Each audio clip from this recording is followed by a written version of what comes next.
In a world filled with sharks, bears, and killer bees, one man is brave enough to stay indoors to bring you the latest in gaming, movie, and pop culture news. That man is Tom Awesome, and this is the Outside is Overrated podcast. Hello and welcome to Outside is Overrated, a grown-up podcast about gaming and nerd pop culture. On this podcast, we discuss nerd pop culture, including video games, books, TV shows, movies, and board games. Did I mention it's about nerd pop culture? Thank you so much for joining us. I'm your host, Tom Sidlacek, and we've got a great show lined up for you. It's time for our annual video game movie show. Each year, we break down movies based on video games or in video game adjacent spaces. This year, we're looking at films from 2015 to 2019, and for this show, we specifically watched Warcraft, Assassin's Creed, Tomb Raider, Jumanji, and Detective Pikachu. Then we're going to talk about all those films, and then we're going to slide them into our rolling rankings of all video game movies of all time to give you the definitive ranking of video game movies from the beginning of time through 2019. Joining me for the discussion tonight are the Hobbybox Joe Burns. Heyo. And Dr. C, Casey Aline. Hey, what's going on, everybody? Welcome back to the show, guys. So before we dive into our annual foray into video game masterpiece theater, let's take a moment to reflect. Casey, what are you thankful for from 2025? I am thankful for Christian McCaffrey. Oh, so you're on the show just to troll us? Yes. Yes, alright, great. So we play in a guillotine league, the three of us and a bunch of other people. Casey won the league last year. A bunch of people dropped out. Apparently it wasn't any fun playing with you. And you took Christian McCaffrey with your first pick this year. You're in the championship right now. The final games will be played starting about nowish. So, how has the guillotine league been for you? It went according to plan, I would say. I specifically took Christian McCaffrey. I remember I was going between him and Derrick Henry. I wish you had taken Derrick Henry. Yeah. And one of the main things, I had Derrick Henry in a couple other leagues, but specifically with Christian McCaffrey, we only had 13 guys in this league, so a new championship week was week 12. And Christian McCaffrey didn't have his bye week until week 14. So I'm like, sweet, I get to start him every single week.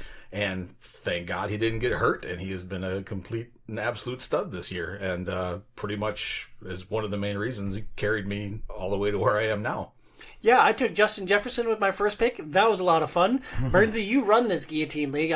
Quick setup, a guillotine league. Each week, the lowest score gets kicked out of the league. So the week that you have the lowest points, you're out of the league for the year. And then you just watch Casey rack up win after win after win each week. But Bernsey, what's it like running this thing and watching Casey dominate it the last 2 years? It's fun. It is enjoyable. I enjoy the format, especially because if you have a crappy team, once it's done, you can just forget about it and not worry about it anymore. So I like that aspect of it, and it is fun to try to get a gauge as to how people approach it and what strategy works and doesn't work and what pays off and doesn't pay off. I'll tell you what strategy doesn't work. Having inactive players on your roster. I had one player suspended for 6 weeks. I had another player get hurt. I picked up another hurt player hoping that he'd come back earlier. He never played for me. So, hurt players equal bad. Got it. See you next year. Yeah, pretty much. So, but it's interesting. And really, it's one of those things where it's not necessarily about doing the best on a week-to-week basis. You really just have to not be last. I think you only had the highest score, Casey, 1 week out of the season. Yep. And there was two counting this week. Well, two counting this week, the week that it matters. And it's one of those things where, there's some people that early on in the year had 3 wins, and then they just got eliminated because their team had one bad performance that week. So it is also interesting to sort of see how that works. And some people my friend Justin from Winona, I don't think he ever got close to first in the week, but he hung on and was third to last. He made it to the second to last week before he finally got eliminated. And so it, as long as you have a shouting chance at getting there and you can kind of see the end, you've succeeded and at least made your money back at that point. Yeah, I lost to a team that didn't have a quarterback, so that was humbling. Fantasy football, super duper fun. Burns, what are you thankful for from the year 2025?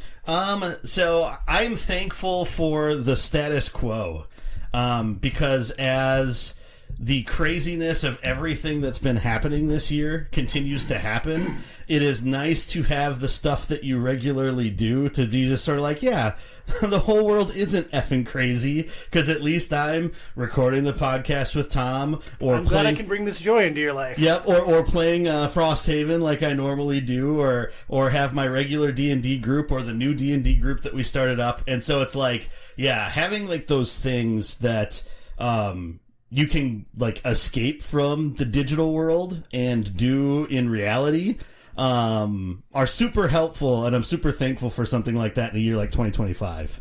Yeah, the world hasn't ended. That's great. For Yes. me, I am thankful for the K-pop Demon Hunters. Either of you guys watch this film yet? No, No. I'm not. Come on, guys. Come on, guys. K-pop Demon Hunters is awesome. It is a great movie about female empowerment. It's got a banging soundtrack, and what makes it particularly powerful for me is it's the first movie that my girls were into. My girls are 7 and 4. It's the first movie that they ever watched from beginning to end. Then they re-released it in the theater. We got to take them to the theater.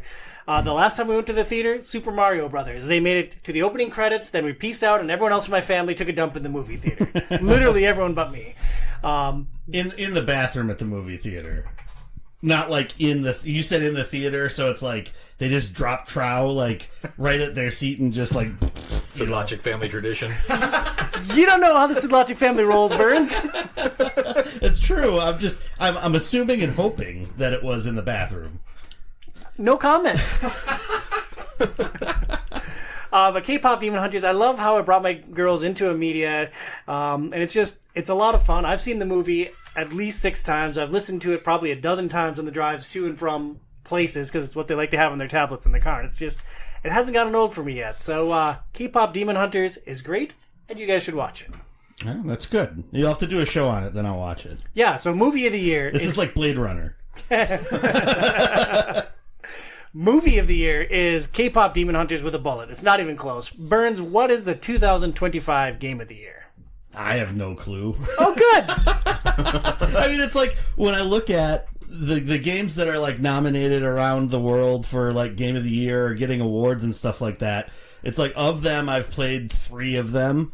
I've played Expedition 33, and we've kind of already talked about my thoughts about the game. Though my thoughts are very jaded, and it just wasn't something that was going to work to play this year, basically, is what I'll say with that. I don't think you like parry mechanics, my friend. So it's I don't even know that it's just about the parry mechanics. It's a long-winded thing, and I don't know that we want to get into it here. Otherwise, I played Blueprints. That was another game that was like just the expectations were blown out of proportion for me, and then I played it for about 5 hours, and it just didn't grab me to the level that people were saying it was going to. So probably the video game that I played this year that I enjoyed the most would have been like Dispatch, that's been nominated for some things. Otherwise, like playing Gloomhaven with you and John was a lot of fun, and college football was fun this year. Otherwise, like probably I'd just default to saying Frosthaven because it's the game I played the most this year, aside from maybe stupid phone games. And I still really enjoy that game, so maybe that's the answer. Frosthaven for Burns, I'm not entirely surprised. Casey, 2025 Game of the Year. Yeah, Burns is right. Play games you like, which is why there's no other game that exists besides Diablo 4. Right? Now, Tom, did you ever expect that, you always wanted to see how Casey would feel playing a Diablo game. Did you ever expect that would be the last game he would ever play for the podcast once you had him play that? No. I'm glad that you liked it, Casey. Truly, I am. But it's like, man, you bounced off of Game Club and like, you had a reason that you stepped away for a while, but then you're just like, yeah, I'm just not going to play anything but Diablo ever. In my defense, I actually haven't played Diablo for a long time either. Like, I just have not played console games, period. Like, I think it's been almost a year since I've even fired that thing up. I see you online all the time, dude. That would be my youngest Gavin, just playing on my account. You yeah. should set up a profile for Gavin. He plays all the time. Or he should set up a profile. Yeah, he should. Like, he's getting you all those achievements, though. Yeah, makes you look like a big gamer. My children have profiles, and they're 7 and 4, dude. It's complicated when you have Game Pass thrown in there, because, like... No, it's not. Like, if it's on the same console, he can just play it. Well, yes, but it's... What's complicated is Minecraft when you have DLC. It's when you have multiple consoles that it becomes complicated, because, like, you have to designate one of the accounts as the home account or home console, and then that way, like, he can actually play it no matter which one he's logged into, which is his, but, like... If he had his own account and Caden, say, was at college playing using my Game Pass account, he would not be able to play. Like, it's super, like, it sucks, actually, like, that I can't, they don't just have, like, a family option that you can, like, say, okay, like, let's add, your kids underneath you so you don't have to pay another $30 a month now for Game Pass Ultimate, or even $12 a month or whatever the base is right now, but, yeah, it kind of sucks when you start adding the multiple accounts over multiple Xboxes, which we have 3 of now in my family. So it's that part kind of, yeah. Well, take your Xbox One and bring it to the recycling center. You're done with that. Get another Series X and, tell your oldest in college, well, you're kind of on your own. Here's a disc that you can put in your system. Go nuts. Yeah, It's probably going to come to that eventually. Like, I imagine when Chase goes to college next year and takes his with, he's probably going to want to play it, and then, yeah, it's going to get really messy and complicated. So we'll see what happens. Yeah, Xbox jacked up the price of Game Pass, and for the first time in like 7 years, I am out on Game Pass. And that makes me kind of sad, because, like, I really, really enjoy that service, but $30 a month is a lot, and I'm just not going to do it. Yeah, my Series S is basically a doorstop now, or as of January 7th. So, yeah. Yeah. Which is also, sadly, part of the reason why I struggled to get into some of these games that have been being played for the podcast as well, is that I'm still paying for Game Pass, and I'm right now paying $20 a month because I kind of grandfathered into it. But, like, a lot of the games that you guys have played are not on Xbox, require me to purchase other games. Let's slow down there for a minute, Turbo. So, like, we have proposed plenty of options on Game Pass, and you're just like, no, I'm not going to play Expedition 33. No, I'm not going to play this. Like, Expedition 33, I believe, is the only game over the past 6 months that you guys have that was on Game Pass. And it has parry mechanics, which suck. It's like talking to Brian about Tales from the Borderlands here. Yeah, well, Casey's wrong. No, college football. College football, I think, was on Game Pass, wasn't it? Was it? No, it wasn't? So. Okay, well, there you go. Would have had to buy that one, too. Yeah, well, Burns looks that up. I didn't think that I'd played that many games that came out in 2025, but man, I really loved Claire Obscure Expedition 33, so I'm glad I played that, and that's my game of the year for 2025. Way to be original, jeez. I don't really follow any other like video game media anymore, so I don't know if I'm being original or if that's a hot take or what, but like, I love that game. I played more of college football, but I really got into the Ultimate Team loop in college football. And I would still be playing college football literally every single day if not for Final Fantasy Tactics. So for the Game Awards show, Expedition 33 broke the record for most nominations. Huh. And it's pretty much assumed that it'll probably be Game of the Year. There's a chance Hades 2 beats it out. That's probably the only one that would likely beat it. But, so yeah. Yay, Expedition 33. Someday you're going to play that game, and I bet you'll really like it, Burns. But until then, we'd like to thank our sponsor, Premier Health. Check out their website at premierhealthmn.com. That's Premier Health, as in Minnesota.com. If you enjoy this outstanding nerd pop culture content, please support the show at patreon.com/OiO. That's patreon.com/OiO. You can help for as little as $2 a month, and your support helps pay for all of the media that we consume for the show. If you enjoy our individual personalities, you can follow us on social. Email the show at overratedpod@gmail.com. That's overratedpod@gmail.com. Follow me at ThompsonLogicOIO on pretty much everything. Follow Burns at HobbyBoxBurns on X and twitch.tv/HobbyBoxBurns. And follow Casey at Dr_Casey on X and Dr. KCH on Blue Sky. You can also follow the show at Facebook.com/OutsideIsOverrated. We begin our video game movie discussion, unless Burns has breaking news on the games that we played on Game Club. Turns out Casey was right. Huh. Well, that stings. Everything's coming up Casey today. I ain't looking up. I'm just looking at the show notes. Oh, okay. Fairly certain I'm still right. You probably are, actually, to be honest. Star Wars Outlaws. Was that on Game Pass? That wasn't on Game Pass. That wasn't on Game I Pass? don't think No. so. I think I offered to buy you a copy, and you said you'd rather die. Possible, yeah. Yeah. No.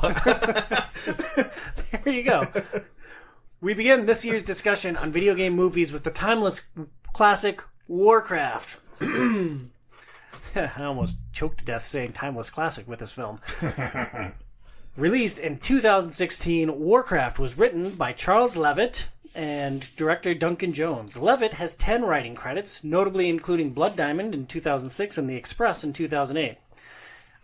Director Duncan Jones was also credited as a writer on the film. He has 4 writing credits, none of which apparently were noteworthy enough for me to jot down. And as a director, he has 6 credits, including 4 films, including Moon from 2009 and Mute from 2018. Have either of you guys seen either of those films? Nope. No. Couldn't even say. I don't even know if I've ever actually, I don't even know if I know what they are. I'm pretty sure Moon involves the moon. Could guess. Yeah, nailed it. Warcraft stars Travis Fimmel as Anduin Lothar. He has 39 acting credits, including another timeless classic, Surfer Dude. He's also in Vikings and Dune Prophecy. Paula Patton as Garona. She has 31 acting credits, including Hitch 2, Guns, and Finding Faith. And It's Hitch. what did I say? 2 guns. Oh, You said Hitch 2 guns. That was that would be an interesting evolution of the movie Hitch, though. It's all of a sudden it's like an action movie. no, it's the sequel, man. It's the sequel. It's Hitch 2, it's Guns. Yeah. And shotgun weddings and stuff like that. That's what happens with the hookups. Hitch was pretty solid, right? That was Will Smith and Jennifer Aniston. King of Queens, dude. Yeah, Kevin James. Was it Jennifer Aniston in that? I don't know if that's right. Who was the female? Apparently it was Paula Patton, dude. No, I don't think it was. Oh, I can try to look that up quick. I don't remember. Yeah, it's like I'm just trying to rush through this film or something. It also stars my man Ben Foster as Medivh. He has 66 acting credits, including Freaks and Geeks, My Name is Earl, and Come Hell or High Water. Casey's favorite film, which was also pretty solid. Really good movie. I'm pretty sure this is the best synopsis of a film I've ever written. Orcs are invading Azeroth, and a bunch of wieners have to break the magic portal. I guess that's the way to put it. This film has a Metacritic rating of 32. It had 3 positive reviews of critical reviews. It had 3 positive, 18 mixed reviews, and 19 negative. Ben Truitt with USA Today said Warcraft wins by not trying to be the second coming of a 10-hour cinematic trip through Mordor with hobbits and jewelry. Rather, it's a simpler, yet still wholly entertaining tale of magic and larger-than-life soldiers in a battle for survival. Manola Dargis with the New York Times writes, probably the best way to experience Warcraft, a generally amusing and sometimes visually arresting absurdity, is stoned. If watching the big screen through a cannabis cloud isn't your idea of a good time, though, I suggest you do what I did and just go with the incoherent flow. And Bill Zwecker with the Chicago Sun-Times wrote, this loud, bombastic, often incoherent mismatch of magical themed storytelling simply was not worth whatever effort went into it. While there are some acceptable action sequences, it's the screenplay, complicated by some less than inspired performances, that dooms Warcraft at every point along the way. As is our wont with video game films, we're going to talk about our history with both the film and the game franchise. So, Casey, you've played Diablo 4. What is your history with Warcraft, the film, and the game franchise? I've actually played a Warcraft game. Bull- I know. No way! Warcraft 2, yes. I played, not much of it, but I did play it back in the When day. and where did you play Warcraft 2? I had a PC. It was at the time when we were playing Ultima Online and stuff. I think it came out roughly around that time when we were doing that. And Yeah. Yeah, it was like mid to late 90s, yeah? So I played a little bit during that era of my gaming. Loktar. Gloat Dog. So did you dominate it, you do everything, or did you just click around a little bit and say, I don't know how to break this, and then move on with your life? Pretty much that, actually. I'm not very good at the big Like Age of Empires, not really good at that. Not very good at World. So real-time strategy is your weakness because you don't have time to let that big old brain bake. It's like true. you have to just react and like move your things. Huh. Yeah, that is very true because I'm like I usually wait too long or focus so hard on one area that I neglect other areas, and then like the computer or whoever I'm playing against just eventually overwhelms me and I end up losing. So 2026, it'll be the year of the RTS on Game Club. It's going to be magical. So you played a little bit of Warcraft 2 on the PC. What about the movie? Never seen it. This is my first time watching. Burnsy? Yeah, I mean, growing up, I remember playing, because I got the like Warcraft battle chest back in the day, so it had the first game, Warcraft Orcs and Humans, and Warcraft 2. Loved those games, played the crap out of those, and then when WoW came out, I played that for a little bit shortly after it came out, and then played it again in college with you, revisited it very briefly. You and I have never played World of Warcraft together. You played with Marcus and probably Kyle Block in that group. Oh, you weren't part of that? No, Jimmer Jammer was actually playing on my account. Oh, really? That's what it was? Yep. Oh, okay. So you played with my account, just not with me. Well, see, there you go. It was fun playing with your account. Yeah, I spent all my time enchanting stuff. I was broke for my entire WoW career. Great systems. I also played the original game. I played some of the OG Warcraft recently. It's rough, man. Oh, I'm sure. Yeah, so I played that a little bit on GOG. I love 2. 2 was one of the first video games that I ever fell in love with. Yeah. And I nearly failed out of college when WoW released. Like, I went deep and, like, school just didn't seem like much of a priority. I remember talking to one of my coworkers at Barnes & Noble, and I wanted to play one night, and so I was desperately trying to get my buddy to work for me. He's like, Tom, it's my birthday. I'm not going to work for you. And for like 8 hours straight, I just nagged him incessantly. Did it work? It didn't. Oh, okay. I figured not. Yeah, and weirdly, we're not friends anymore either. I had seen this movie when it came out. I'm pretty sure I saw it in the theater. I forgot to say that before. Yeah. Had you seen it? No, I'd never seen it before. Okay. I was always afraid to. Like, I really wanted to like this film. What stands out about Warcraft, having just watched it in 2025? Yeah, I mean, so I remember coming out of it, because I remember that the reviews were not great for it when it came out. And I remember leaving the theater and being like, it wasn't that bad. I enjoyed my time with it. I guess for its time and place, the CGI was good. A lot of like the sort of larger views of a lot of things, I think like were visually really well done and still hold up today. And then I think the main characters end up being likable enough. I look at you with trepidation. Likable enough, I say. Well, yeah, they don't like get to the portal and say, you know what? Instead of smashing this thing, I'm just gonna like claim it as my own. Well, so I'll say the king, for being just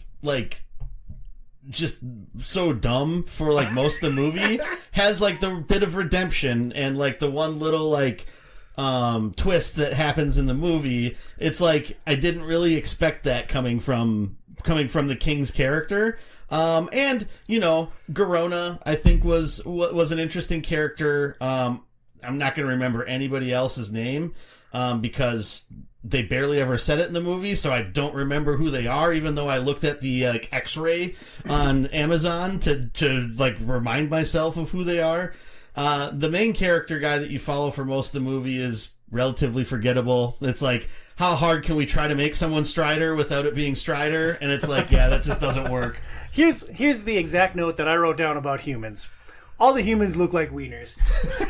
Like Lothar, the king, like they all look like generic, scruffy fantasy dudes. So the way I put it is it looks like it's Temu Lord of the Rings. So it's like just cheap knockoff. We're going to try to make this look fantasy, but we don't have the budget or the filmmaking expertise that Peter Jackson had. So it just kind of looks like, yeah. I feel like they had the budget, but apparently my man Duncan Jones maybe didn't have the chops to execute it, because I agree with what you said about the CG. Like, it looked good. It still looks good today. So, like, yeah. I feel like the money was there. And the orcs did look good. Yeah. The orcs look good. Like, visually, I think the visual style is the strength of the film. Casey? Yeah, I agree 100%. I went into this thinking it was actually going to be just awful, because that's all I've heard really, is that it was a terrible movie. And I was actually somewhat pleased with it when it ended. I'm like, it's still not a great movie, but at the same time, it's not House of the Dead, so that's something. Yeah, it's not like it was a lot better than I thought it was going to be. A couple other things that I thought stood out from the film. I thought that it was interesting that they tried to tell us that orcs can only be good guys if they embrace human values. Yeah. I really struggled. Like, they tried to humanize the main orcs in this, and I see that they tried to make them really likable, but I'm like, the orcs don't necessarily have to be like me to be likable. Like, they can have their own defining traits. Like, I can get behind a character that doesn't necessarily align with my own viewpoints. I felt like they really tried to humanize. What was the main orc dude's name? The chieftain. I don't know. Papa Orc. the chieftain. The one who wanted Durotan? Because Durotar is the name of the region in World of Warcraft. But he's Durotan, I believe, was the main war chief that you follow. Yeah, him. They tried really hard to make us like him, and I felt like the device before that was trying to humanize him. I don't know if I agree with that 100%, especially because what ended up killing Gul'dan or whatever I think it was Gul'dan. Whatever kind of killed him and delegitimized his rule was the fact that he wouldn't adhere to orc sensibilities and their customs. By honoring the duels and what happened in them, and using magic when he had the Mak'gara, which you're not supposed to do in a Mak'gara. So it's like, I feel like that's not entirely true. It really is more so that I think Durotan or Durotar, whichever one it is, he saw, because his main enemy wasn't like the humans, like Gul'dan was trying to make it. His main enemy was the magic, which he thought was destroying the orc ways and turning them into people that they're not supposed to be, because that was sort of moving away from their customs. So I think a lot of it really is much more so kind of that fighting against sort of traditional nature, and then these sort of shortcuts to power, I guess, would be more so, I think, what... I don't know why they keeps doing that. Why...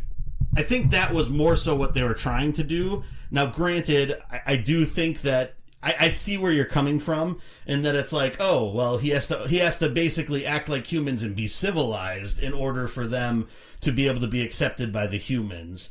And I can see how you get there. I don't know that that's necessarily what they meant to say.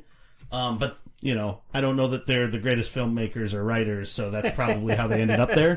Fair. Casey, you nodded your head a lot during Bridges' I was good to touch on a lot of that thing where I think his main gripe was that the magic was corrupting everything, and everything that in their old world was destroyed because of what happened, and then when they went to this new world it was supposed to be much better, but it wasn't, because you could see that it was still their camp that they were in. You could see that corruption, and everything was spreading and everything was dying, so it was just going to be a repeat. So he needed to break that cycle, and how he had to do that was by going against the big chieftain person. So it was kind of weird that there were all these different stories and everything, and all these different enemies and bad guys interlaced in there. But I think his main gripe wasn't that he had to be more human or that, is that he had to destroy this magical power that was destroying the world that he loved.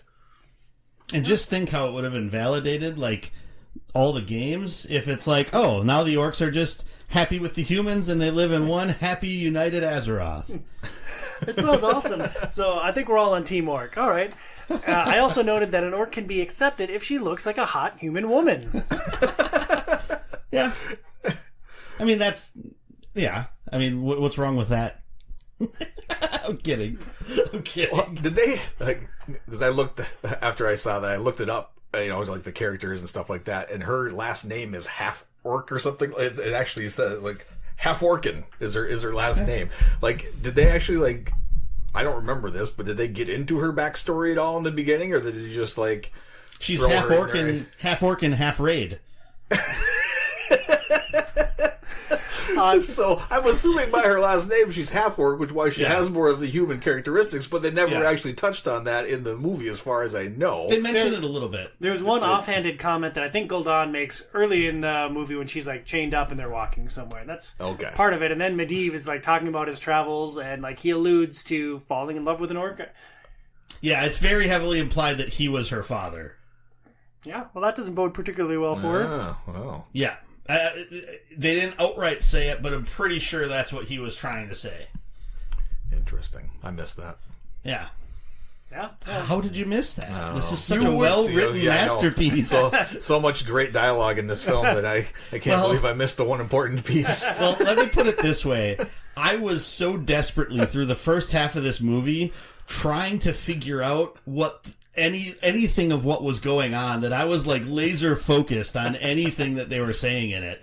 Because if any movie needed a narrator at the start to just give you the bare bones, this is what's going on, these are who these people are, like there's just none of that. It just drops you in, and eventually it answers like most of the questions I had. No, it doesn't. But it's just like it just takes forever to try to figure out what's going on. Like, where in the Warcraft like lore does this take place? And like, how does it all mix in with the things that we know about?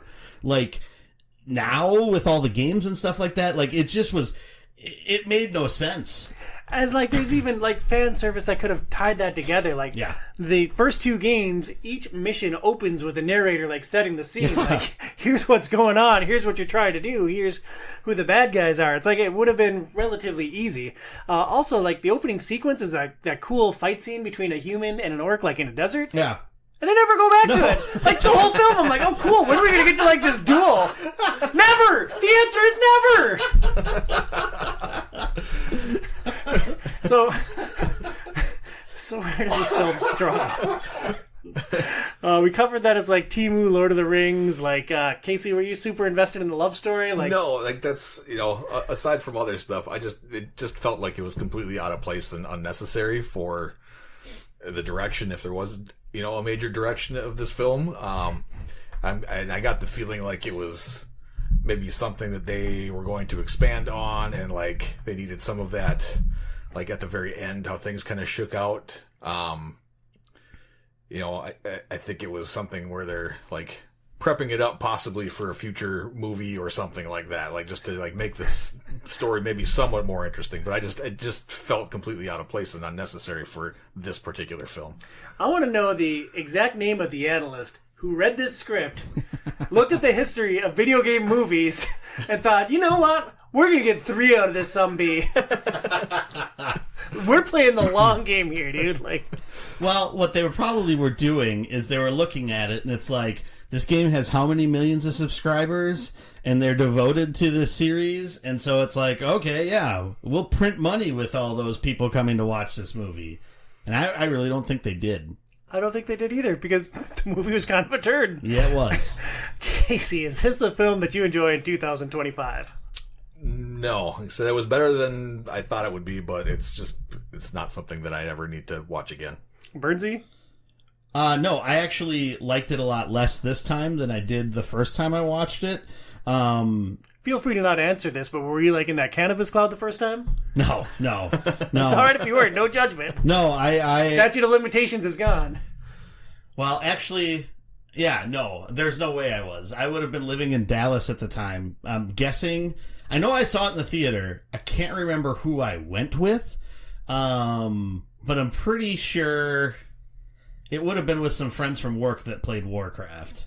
I'm pretty sure they didn't like it. Did you have like a concussion or something at the time? No, I just have a terrible memory. So that's what comes down to it. And I tend to be a little bit more forgiving at times.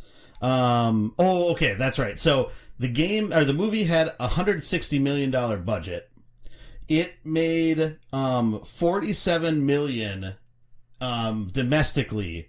But it ended up making $439 million worldwide. Whoa. Because the movie was huge in China. I remember that being part of it now that I looked up the details on it. The movie, for some reason, was like huge in China and just made gangbusters there. I don't know if it was like the game had recently come out in China or something like that.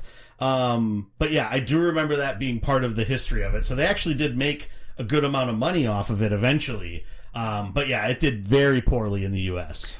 I wonder how typical that is for a film to have such a poor domestic showing and then to be rescued by international sales. Like, it can't be that common, right? Because a lot of the movies that we watch are all made in America for Americans. Yeah. I would guess that's rare. There's probably been some other examples that have been similar to that. But yeah, typically I think if a movie would do well overseas, not do so well here in the U.S. and North America, it's probably because it was made somewhere overseas and then it was just brought over here so people that heard about it could watch it, but they probably didn't expect to make a whole lot more off of it in the domestic box office. So, yeah, interesting. Casey, final thoughts on Warcraft? Ben Foster, like, I'm kind of disappointed in you, my man. Like, I don't like. Did you need money? What was going on? I don't know. Just trying to like get your own Lord of the Rings thing going.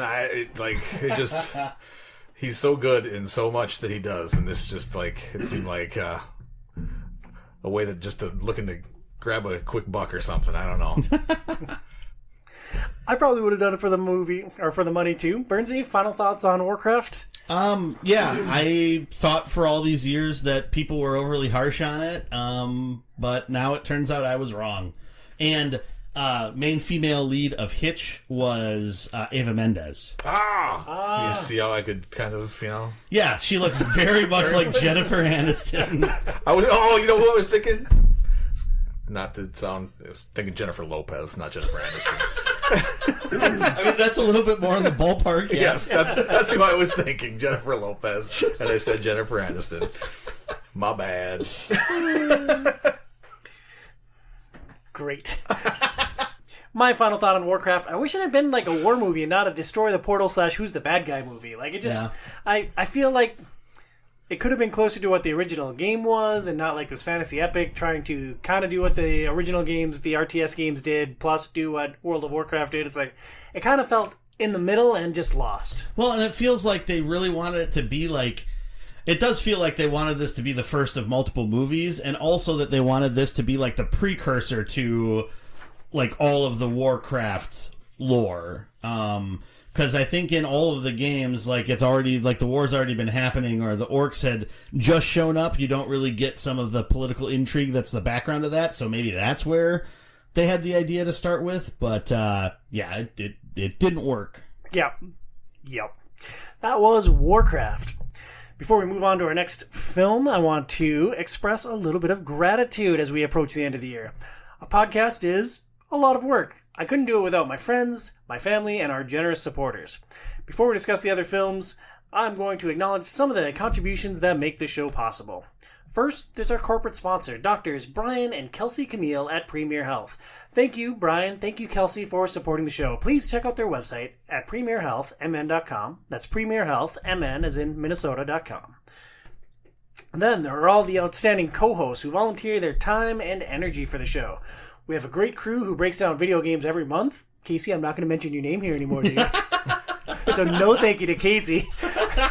But thank you to Joey, John Munch, and Mike Mathwick for being the main contributors on our monthly Game Pass segment. On the main show, I'd also like to thank Brian Camille, Billy Parrott, Pat DeGeese, Adam Wilson, and, of course, Casey for all of their efforts breaking down board games, books, anime, and movies this year. I'd also like to thank all 25 of our patrons for supporting the show. Whether you are contributing $2 a month or $50, your support keeps all of the hosts from having to buy all of the media that we talk about. Thank you so much for your generous support. Most importantly, I'd like to thank my amazing wife, Phoenix. She's a regular contributor on the mic, but she's also the creative force behind the scenes. She helps line up the show topics and keep everyone and everything organized. She supported this podcast as a sporadic passion project and continued to embrace it when we went monthly, even as our family started growing. I love doing this podcast, and it wouldn't exist without her. Phoenix, thank you so much. I am so grateful for your support.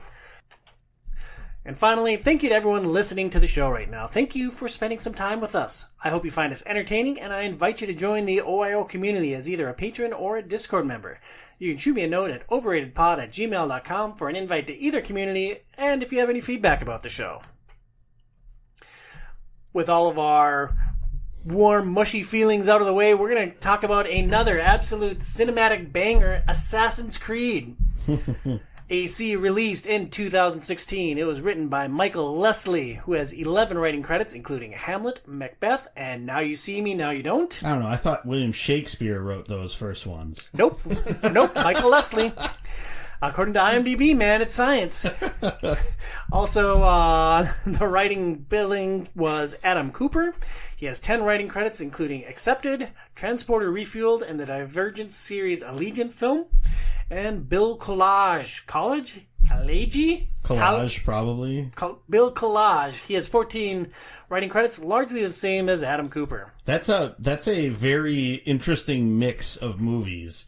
Accepted, something from the Transporter series, definitely not the first one though, and then the Divergent series. Like, those are just very different movies, and I would say probably also still slightly different from Assassin's Creed, so that's some range.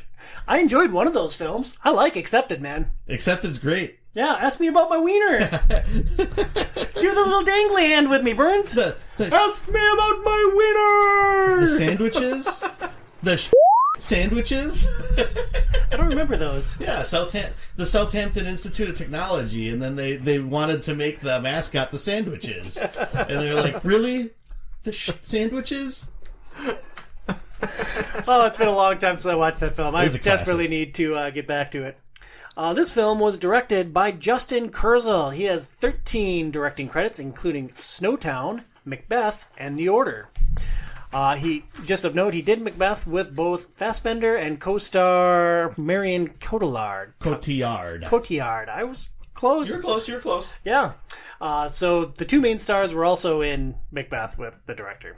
So this film stars Michael Fassbender as Cal Lynch. He has 65 acting credits, most notably Magneto. It also stars... Steve Jobs. Never saw it. I haven't either, but he was really good in it from what people said. Oh. Yeah, he's Magneto. Yeah. Yeah, it also stars Marion. Oh, man. I say the word, and then it's like, oh, good, I'm past that, and I just let it go. Cotillard? There, you got it. Marion Cotillard as Sophia. She has 104 acting credits, including Highlander, Inception, and the classic Anchorman 2. It also stars Jeremy Irons as Rickon. He has 114 acting credits, most notably as Alfred in the most recent DC Batman films. And also Simon Gruber in Die Hard with a Vengeance. Yeah. Yeah. He's been in a lot of things. He's one of those that... 114 things, they say. He's one of those that if you might not recognize his name, but if you see his face, you're like, oh yeah, I've seen him in like a dozen things. Yeah. Yeah. He's great too. Yeah. Maybe not in this movie, but he's great. Phoenix is a big fan of his. The basic plot, Callum Lynch explores the memories of his ancestor Aguilar de Nerja and gains the skills of a master assassin before taking on the secret Templar Society. This film has a slightly higher Metacritic rating of 36. Of critical reviews, it had 4 positive, 16 mixed, and 18 negative. Let's take a look at one of each of those. We start with Peter Travers from Rolling Stone. By showing signs of intelligent life in a universe of diseased, digital drivel, Assassin's Creed stands above the herd of movies based on video games by default. We'll see, Peter. We will see. I'm going to tweet you the definitive link. A mixed review from Katie Walsh with the Los Angeles Times. Assassin's Creed will be polarizing, but it's fascinating as an entry in Kurzel's au revoir. Well done. Yeah, good. I got a word right. Drink. It is singularly his film, both in style and the obsession with hubris, power, and violence. Then Edward Douglas of the New York Daily Times wrote, the acting offers little relief. Fassbender gives a super serious performance in a movie that needed his natural sense of humor. Playing his Abstergo. Jeez Louise. Abstergo doctor. Cotillard's accent is so bizarre and disconcerting, it's impossible to believe she's the same actress who's been so amazing in everything else she's done. As for Jeremy Irons, who plays her scientist father, it's hard to imagine this is anything more than a payday. So going around the horn again, Bernsey, your history with both the film, Assassin's Creed, and the game franchise. Yeah, I played the first Assassin's Creed game. It was after Assassin's Creed 2 came out, but before 3 came out. And really enjoyed it until it got to the point where it was just disgustingly complicated for no reason. And then I've played AC Origins about a third to a halfway through, and really enjoyed that. That's the one that takes place in Egypt. So those are the only ones that I've played out of the series. I always kind of want to play more, but especially more recently, the games are so long that it's just like, I don't have 140 hours to devote to one of these games and live in for months at a time. So maybe eventually I'll get back to them, but we'll see. Casey, what about you? I have not played any of the games, and this was the second time watching the movie. Oh, and I'd never seen the movie. This is the only one of these I hadn't seen before. Casey, I know your youngest is on a big AC bender for games. Are you absorbing any of it through him, or are you just oh, cool, he's on the Xbox again? Those things will rot your brain. Well, we talk about it a little bit. He's, really enjoying Black Sails right now. Okay. Black Flag. Or Black Flag, yeah, sorry. Really, really liking that one, and he keeps begging me to get Shadow because it's on sale right now, so that'll probably be his next series, I would guess, or his next venture, his next game. But he's really, really, really enjoying them. I think he's already played through 2, actually 3 if you include the Assassin's Creed on VR, and then how do you play that and not barf your brains out? I'm guessing there's not a lot of jumping into the hay bales. I know there's jumping off of buildings and stuff. So you do the death dive and all that sort of crazy stuff. So he's, I don't know. Maybe when you're young, you just don't feel it as much. But yeah, I'm sure it would probably drive me bonkers. Yeah, I feel like my brain would explode. I don't want that. Burns, I played the first game. I played it to completion right around launch. I was working at GameStop at the time, and it was all the rage. I'm like, oh, cool, I'll check this out. And I played it, and I freaking hated it. I really hated the first Assassin's Creed. Really? And I put enough time into it. I'm like, well, I'm going to finish this stupid thing. And I did, and I've literally never thought about going back to it. And then I bagged on it for an eternity, and about the time 3 came out, one of my GameStop coworkers is like, you really got to play 2. So I did. I'm like, oh, they fixed a lot of stuff. 2 was awesome. I got nearly to the end of 2, but then I moved off of PlayStation 3, and I've just never fired it off again. Or fired it up again, fired it anywhere. Fired one off again? I think if you had Game Pass, you could play them all for free. I own more Assassin's Creed games than I do Zelda games. And I have played about the same of each of them. Well, and especially for the older ones, it's like the next time Ubisoft has a sale, they'll all be $5. So it's if you really want to play some of the older Assassin's Creed games, yeah, you just have to drop $5 on it. Shadows, if you wait another year, it'll probably be down to $15 to buy the base game. So, or you could just play Immortals: Phoenix Rising again. It's a great game. It's my favorite. So, Joey, what stands out about Assassin's Creed, having never seen the film before? I actually enjoyed this a lot more than I thought I was going to. I thought the Animus design was interesting, and how it helped to visualize and show kind of the in-between of him being in the world and people watching it, which needed to be an aspect of this. It made it more active instead of him just laying in a pseudo coffin and them watching it on a screen, which I thought that was a good way to represent it. I'm just going to railroad us right here. Okay. What stood out to me about this film was they had a big boner for shirtless Fassbender on the, what's the name of the machine? The Animus. The Animus. And it was the absolute detriment to the film for me. My take on Assassin's Creed... Tom, you love taking your shirt off. Why don't you like Michael Fassbender taking his shirt off? He makes me feel insecure. Oh, that's a you problem, not an Assassin's Creed problem, Tom. If it's a me problem, it's a world problem. But what I think the hook of Assassin's Creed is, it's not the present day stuff. There's nothing that happens in the present day that's that interesting to me. The meat and the hook of Assassin's Creed is what happened in the past. Yeah. And I thought there was potential there. I was into the assassins running around the city, but it kept being constantly just shattered by Fassbender pantomiming the sword strokes in the Animus. And it's just oh my God, I cannot get lost in this period piece fantasy, assassin fantasy, because they just keep cutting to Fassbender over and over and over again. Like, I hated this film with a burning, fiery passion, and it's because they couldn't give me anything from the past that I thought was of any value. It's like, oh, Fassbender.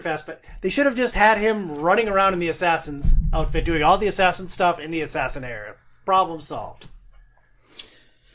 I mean, so I guess I can agree with that. I didn't have as much of a problem as you had with them showing kind of both states, and him going through, what memory he was going through in the past, and then showing like him doing that in the Animus, with, all the people watching and sort of taking notes and trying to use that to figure out the information that they're trying to track down. Well, how is him slicing a bunch of dudes going to get them the golden apple? Well, because it's all retracing those memories to find where it ended up. Like that's where it all went. Is eventually he gave it to Christopher Columbus, and he made him promise that he was going to carry it to his grave. So hey, it's where Christopher Columbus was buried. Like that's the whole point of it, and so that's why you're following along with it. And I guess the question all the way throughout the movie is whether Fassbender's character is going to continue to go along with it or not.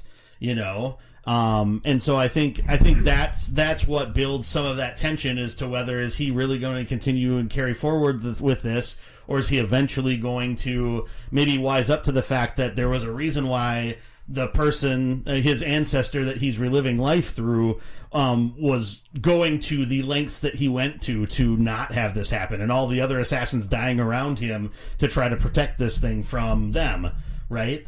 And the way you tell it sounds like a compelling story. And Yeah. I think there was potential there, but it's just you're in the scene and then you cut back to Fassbender, then you're back in the scene and it was just the back and forth. Maybe really killed the immersion. Maybe I just didn't get lost in his abs like you did or something, but it wasn't that. The dude is jacked, man. He's a well put together dude. Oh no, he is, but it didn't tear my immersion away from, like, after he was on screen. I was like, wait, what's happening now? They're jumping around. Parkour, abs, parkour. Like again, it sounds just awesome.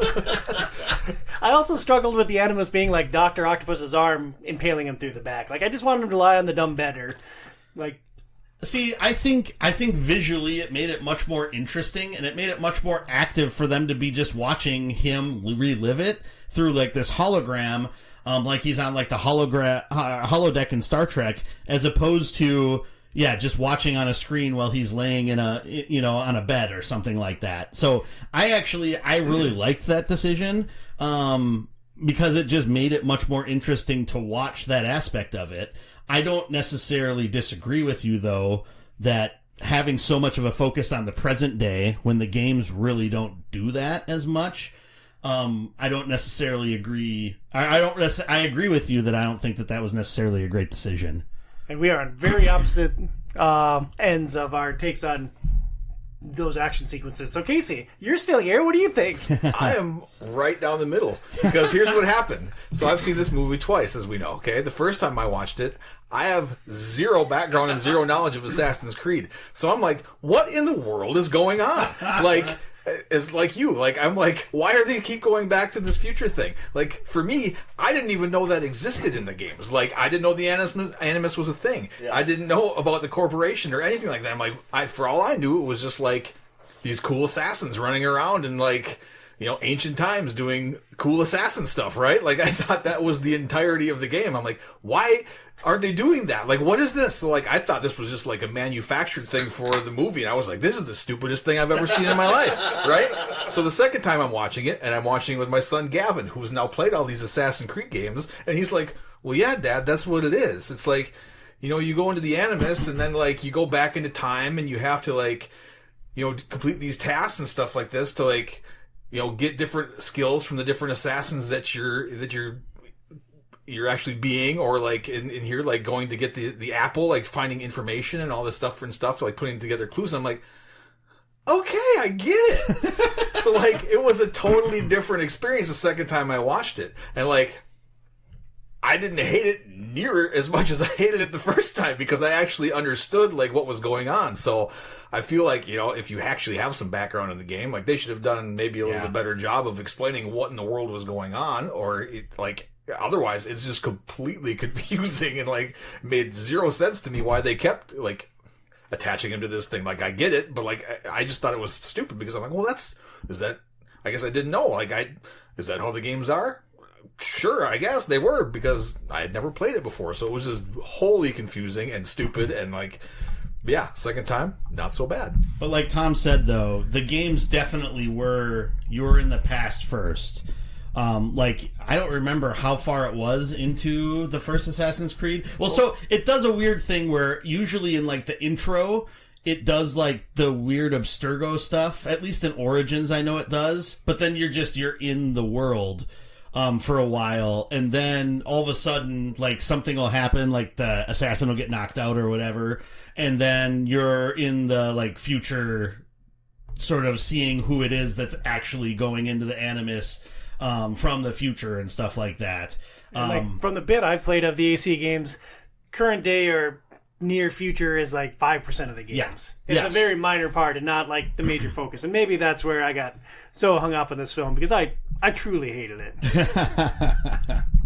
I would have loved to see more of the original Assassin stuff. Anything else that we didn't talk about with what stands out about this film? So, and I'll agree with both of you that I do think having a base understanding of the fact that it's like the Assassins versus the Templars and stuff like that, coming into the movie definitely helps with catching that when they go into that in the movie. Otherwise, I can see how you can get just completely confused by everything that's going on and not really catch those things. Was there a connection between the Knights Templar and the Corporation in the future? Like, do they specifically make like a 1-to-1 in the movie for sure? Because that's the scientist. I keep calling Simon from Die Hard, but Jeremy Irons' character, like, he is a Templar, and that the whole goal of it is to have these people that are ancestors of assassins to try to track down this apple, the golden apple. I think that was the basic plot of the second game, was finding the golden apple. I believe so, yeah. I think that's and that's it. That's the whole company is a front to try to. Or it's one of the ways that the Templars are trying to achieve this goal. And, some of the conflict that they bring up, which adds, like, the sort of urgency to them getting Cal to go through everything, is the fact that the Templars are being like, this is too much money, we're going to try to track this down the other avenues. So it's basically, this was like one of like the 18 things that they were trying to do to find the apple. And they were like, this is really too much money. We haven't had any luck. And so I think it's just time to close this down. And so basically they had to figure it out that week. Otherwise it was going to be shut down. It's like Thrawn trying to angle for the funding for his TIE Defender project. Yeah, I get it. See? Now the movie, you love the movie now? No, I still hate it with a burning fiery passion. So you would hate Thrawn if he was topless throughout a lot of it because you'd just get too distracted by him? No, he's blue, man. Like, that's different. So, have you seen Watchmen? I have seen Watchmen. Big Dr. Manhattan fan? Yeah. I mean, I know how much you like hanging dong, so I'm sure you loved Dr. Manhattan. He's like, Thrawn with a dick? It's everything I ever wanted.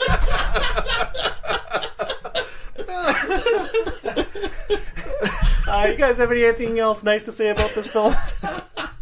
I think that wraps it up. Moving from Thrawn-dongs to where does this film struggle? In literally every way. This was just... I didn't like this film. Bernsey, where did it struggle for you? So, it does take a long time to get to the past and to get to the assassin's action and everything like that. And that is definitely... I think that is definitely a negative of the movie. And one quick interjection there, like, that part wasn't so bad. Like, Cal dying, being brought back, getting a little bit of the background on the... I was in at that point still. Yeah. And so I just feel like it just takes too long, other than, the brief intro sequence. It just takes too long to get back into that. There's just so much other stuff to get there, which is why I agree with you that I feel like it would have made more sense if they would have started in the past and then find a way when you cut back to the future to explain a lot of these things without so much of the detail going into it. I still think they made a pretty cohesive story, especially with the dad and the mom and everything and how that all kind of sort of develops throughout the movie. I think they did really well with that. But I just don't know that it was a great representation of the source material. I also think that it's a bit surprising that this all-powerful, semi-secret, massive society or organization has the worst security known to man. And it's like, we've got this huge meeting. We finally accomplished all of our goals. And, oh, wait, the assassins showed up? No way. Let's all wear black cloaks, too, just to make it even easier. They killed our leader in 2 seconds? They literally just walked in. And I'm like, did he, literally just walk in and, stab the dude in front of everyone? And they just left? Yeah. It's like, oh. And nobody moved? Nobody did anything. They just, that happened? Oh, well. I guess we'll get him next time. Everything around the ending was it was just so bad. It was so bad. Because it was present day. Everything present day in AC sucks. No, I think it was just him talking to Sophia at the end too, and then it's just her reaction to him killing her father, and it's just none of this makes sense with what they were building up. And, it's another one of these movies where they're they really wanted to make an Assassin's Creed 2 movie. That they wanted to make a sequel because they set it up, perfectly for that, to the detriment of this movie being actually fulfilling, what it sets up. They're trying to set up that Sophia's going to turn on her father, right? And that she's going to go along with the assassins because, maybe she was an assassin at some point or some of her lineage was. And then it's just I have this weird conversation with Cal. It seems like they're going to kiss. And then, oh, you killed my dad. I kind of didn't like him, but screw you. I'm going to find you and kill you now. And it's just none of it made any sense in the character at that point. And I don't know, that was a real detriment to the movie, I think, also. So do you think Macbeth sucked too, or do you think that was just a better production? I mean, I never saw his version of Macbeth or his version of Hamlet, so I couldn't tell you. I've seen Shakespeare's version of it, but not what's his nuts, Michael Leslie. I haven't seen his version of it. Justin Kurzel. I was talking about the writer. Oh, I'd never seen Bill Shakespeare direct Hamlet. Oh, it was a little bit before my time. Not too many people have. Casey's older than us. Maybe he has. Casey, where does Assassin's Creed struggle as a film? Yeah, for me it was just I wish there was a little more onboarding for people who don't really have the Assassin's Creed background, because if you don't have it, like I said, it's pretty confusing and it's hard to get much of the story moving forward from that. Yeah, I think they should have just started in the past, killed the assassin, then bring you into the present day, and then resynchronize like they do in the games. I thought that would have been a cool mechanic with fan service. Is this a film I enjoy in 2025? No. Casey.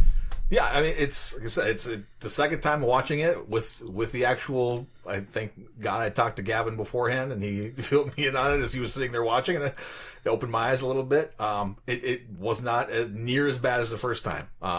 Actually, parts of it were somewhat enjoyable, but so third time is going to be movie of the year. No, I would not. It's not one that I'm going to watch again. Does it pass the scroll probably test? Not one that would recommend to anybody.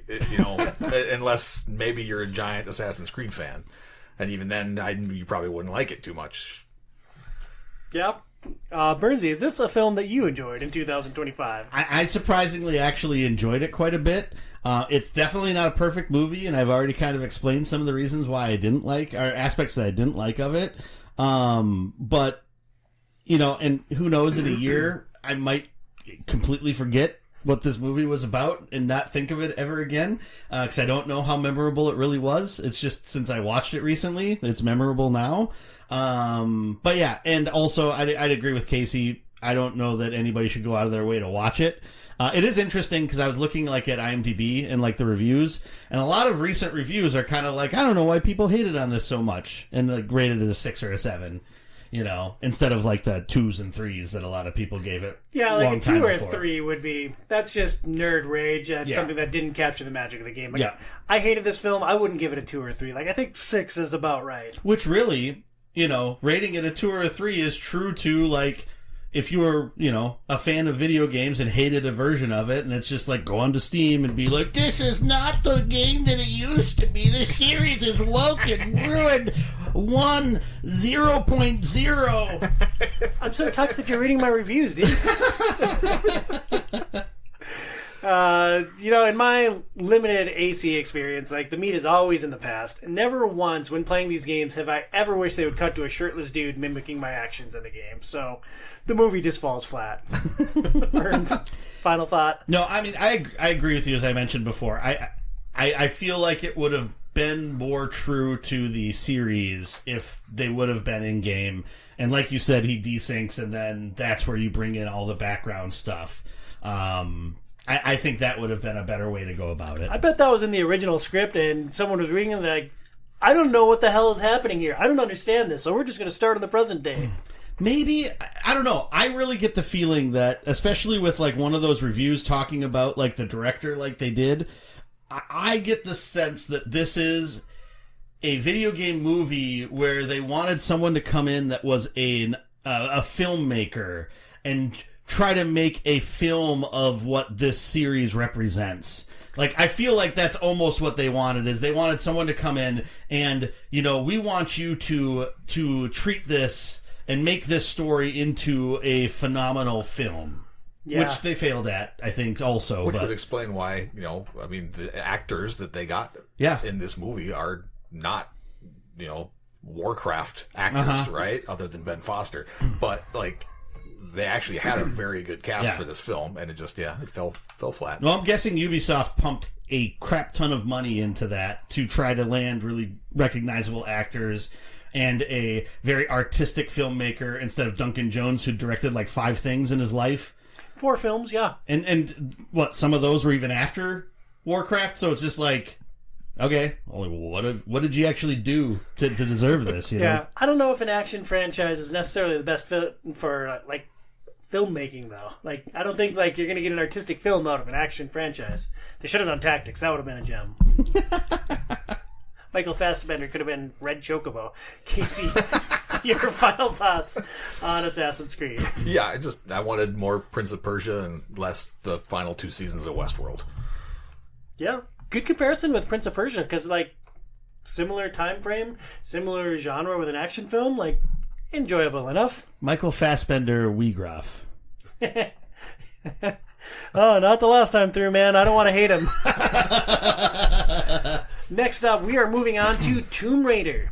The Tomb Raider reboot released in 2018. It was written by Geneva Roberts-Dwart. She has 3 writing credits. Did you guys know this about her before I wrote it in the show notes, what she's done in the past? Nope. No. So she has written 3 things, including this film, Tomb Raider, Captain Marvel, and she created the Fallout TV series. Okay. She is the creative genius behind the Fallout series on Amazon that we talked about on the show last year. Also co-writing this is Alistair Siddons. He has 5 writing credits, including Trespass Against Us and Up the Catalog. Yeah, never heard of either. And Evan Daughtry with 8 writing credits, including Snow White and the Huntsman, Divergent, and TMNT in 2014. That film was underrated. I don't think I've ever seen it. The other 2 to be were honest, not that good. Yeah. I think that's the one. That was the one that was directed by Michael Bay. I have not seen that. I enjoyed the first one. The second one is pure garbage. That was Out of the Shadows. I watched that recently when I was sick, and actually when we were talking about Battle of Hoth, and like, oh man, this movie sucks, and Donatello's a wiener in it, which I hate. Tomb Raider was directed by, best name for a director, although I'm going to butcher the last name, Roar Urthog. He is Norwegian. He has 15 directing credits, including 6 films. It stars Alicia Vikander. She has 49 acting credits, including The Man from U.N.C.L.E. and Jason Bourne. And Deus Ex Machina, not Deus Ex Machina, which was like what got her on the map. And this was kind of her first.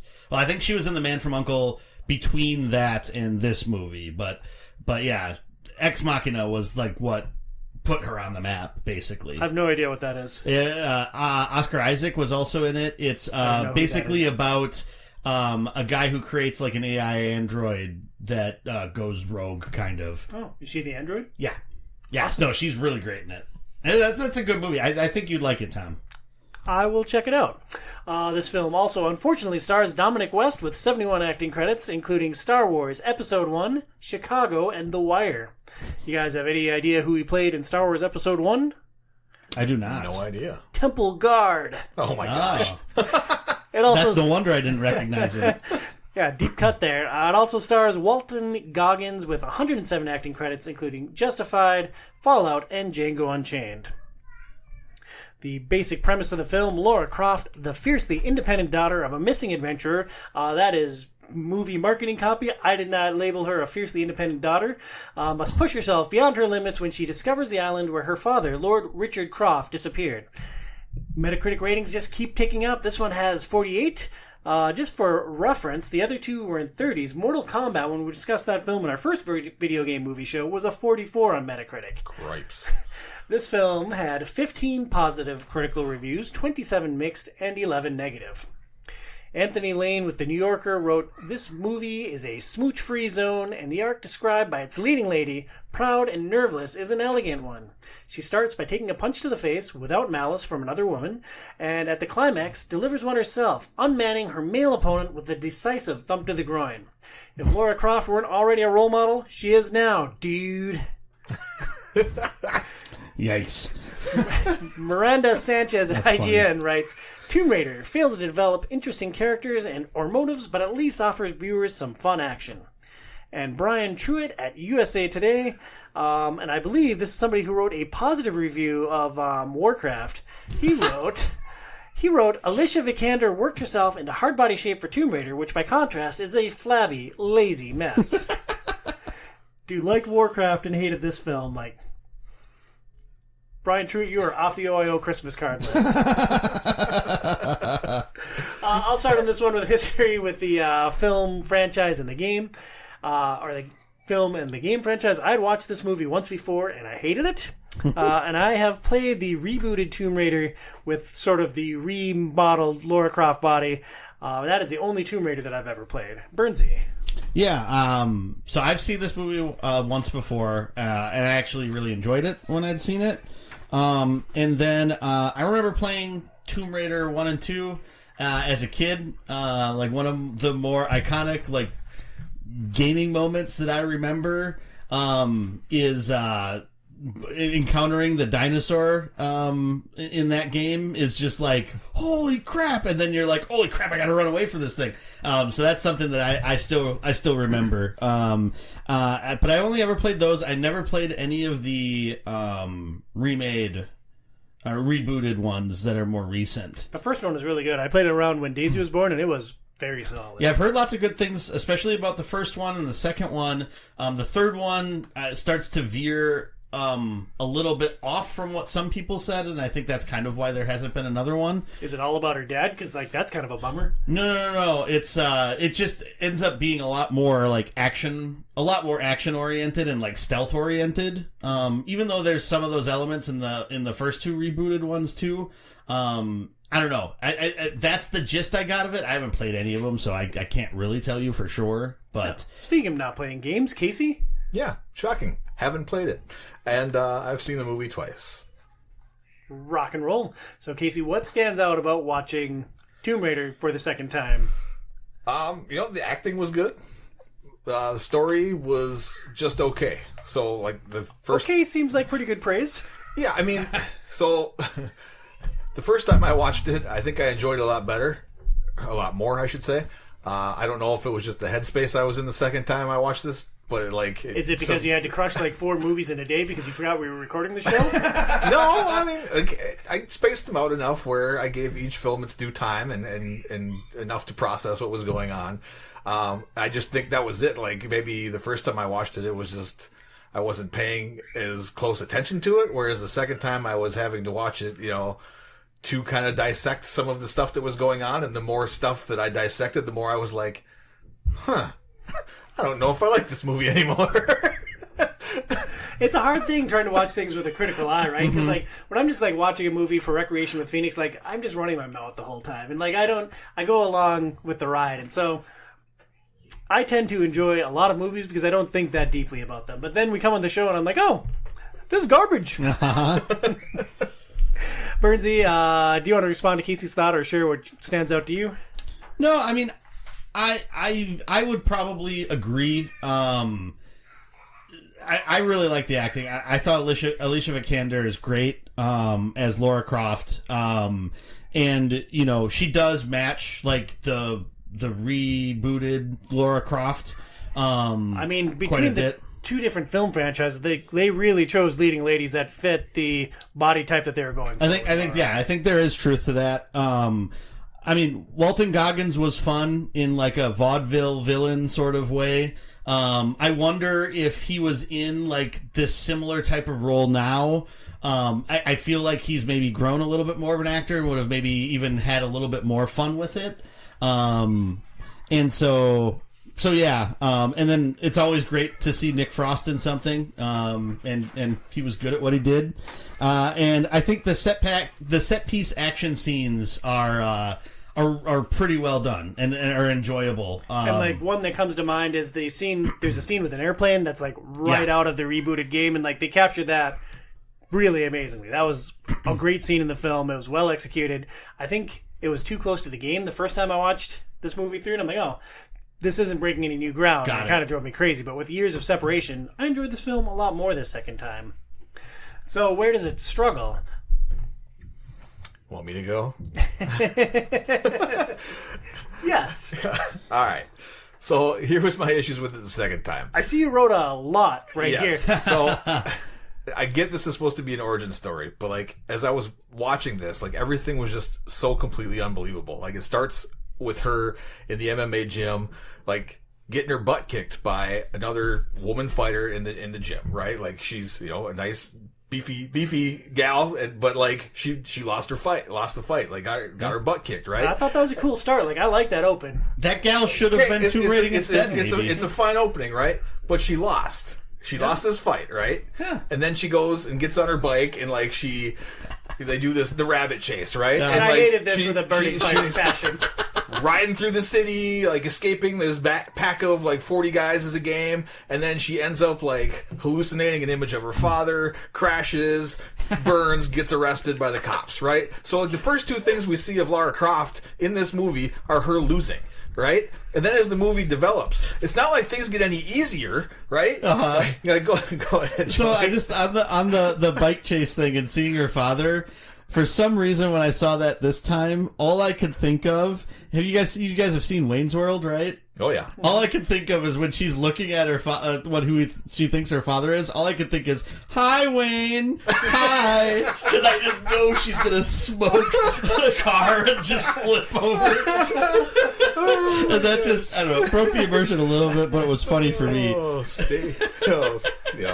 gosh. So Casey hates Lara Croft because she's a loser. Go on. Well, but the thing is, like so that's how they start this movie, is by her being a loser, right? And then like it evolves to, we're supposed to all of a sudden believe that she can somehow take down this massive terror syndicate, right? And like she's able to fight her way, like she loses an MMA fight to some nobody like in her street block, but she's able to like kick and take down these dudes who are twice her size in the middle of a jungle. She's able to pick up assault rifles and all of a sudden like shoot her way through everything, right? Like it's just so not believable. And that's, I think, what I liked about the first Lara Croft movie, is that the first scene in that movie is her kicking ass. Like she's there training, doing these like crazy gymnast stunts, flying acrobatic around this room, battling this death robot that she absolutely just kicks the bejesus out of, to the point where the guy's like, "Oh, you did it again, Laura." You know, like you see how bad she is in that, and then it evolves. It's a believable story. Whereas this one, it's like, okay, origin story, I get it, but show me that she can actually do some of this stuff, right? Like, I mean, it would just it ended up being so unbelievable I couldn't focus. 2 points. 1, stop swearing.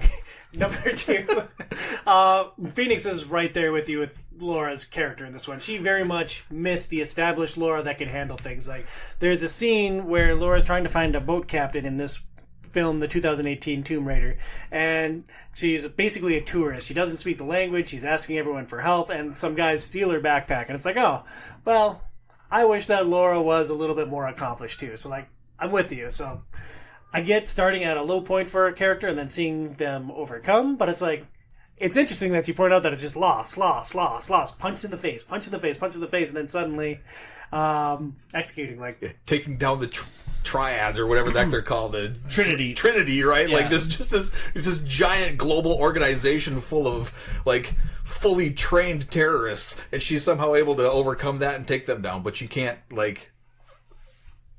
fight off dudes, stealing her backpack. I forgot about that one. That's even like... She did fight them off. Well, she tracked them down. Sorta. She headlocked them. Yeah. Sorta. No, she accomplished it. If it wasn't for drunk captain guy with the gun, she'd have got stabbed on the boat. Maybe. We didn't see that yet. I mean, that guy wasn't trained in MMA like, Lesbo number 1 in the beginning of the movie or whatever it was. So it's just like, I don't know. I agree with you, though, that... it does make things unbelievable when she has to do a lot of, like, especially, like, the gun stuff. Though she didn't...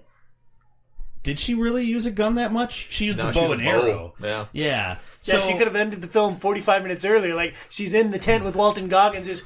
Plink! Movie over. Nobody finds a tomb. Got the phone. Let's go. So, I do think that then it would have been Camp Raider, not Tomb Raider. I think they needed to layer in that she knew how to use a bow and arrow prior to that point in some way, shape, or form, because I did think that. It's just like, oh, she saw this bow and arrow, and oh, yeah, she's just hitting pretty much everybody she shoots at.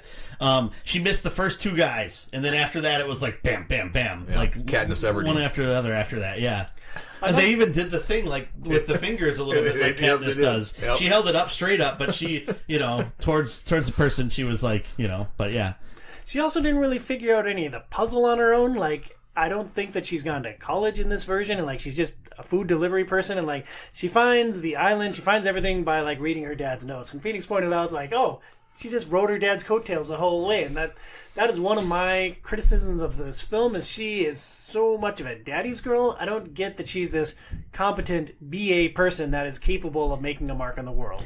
So, but I think the problem with making that comparison is that, the Lara Croft that we're seeing in the Angelina Jolie movies isn't supposed to be, this is her first time venturing out to do this stuff. Like, at this point, she's already like an archaeologist extraordinaire. She's already like a well-known Tomb Raider, is how I would understand it. So I don't know that it's necessarily fair to make a comparison from that perspective.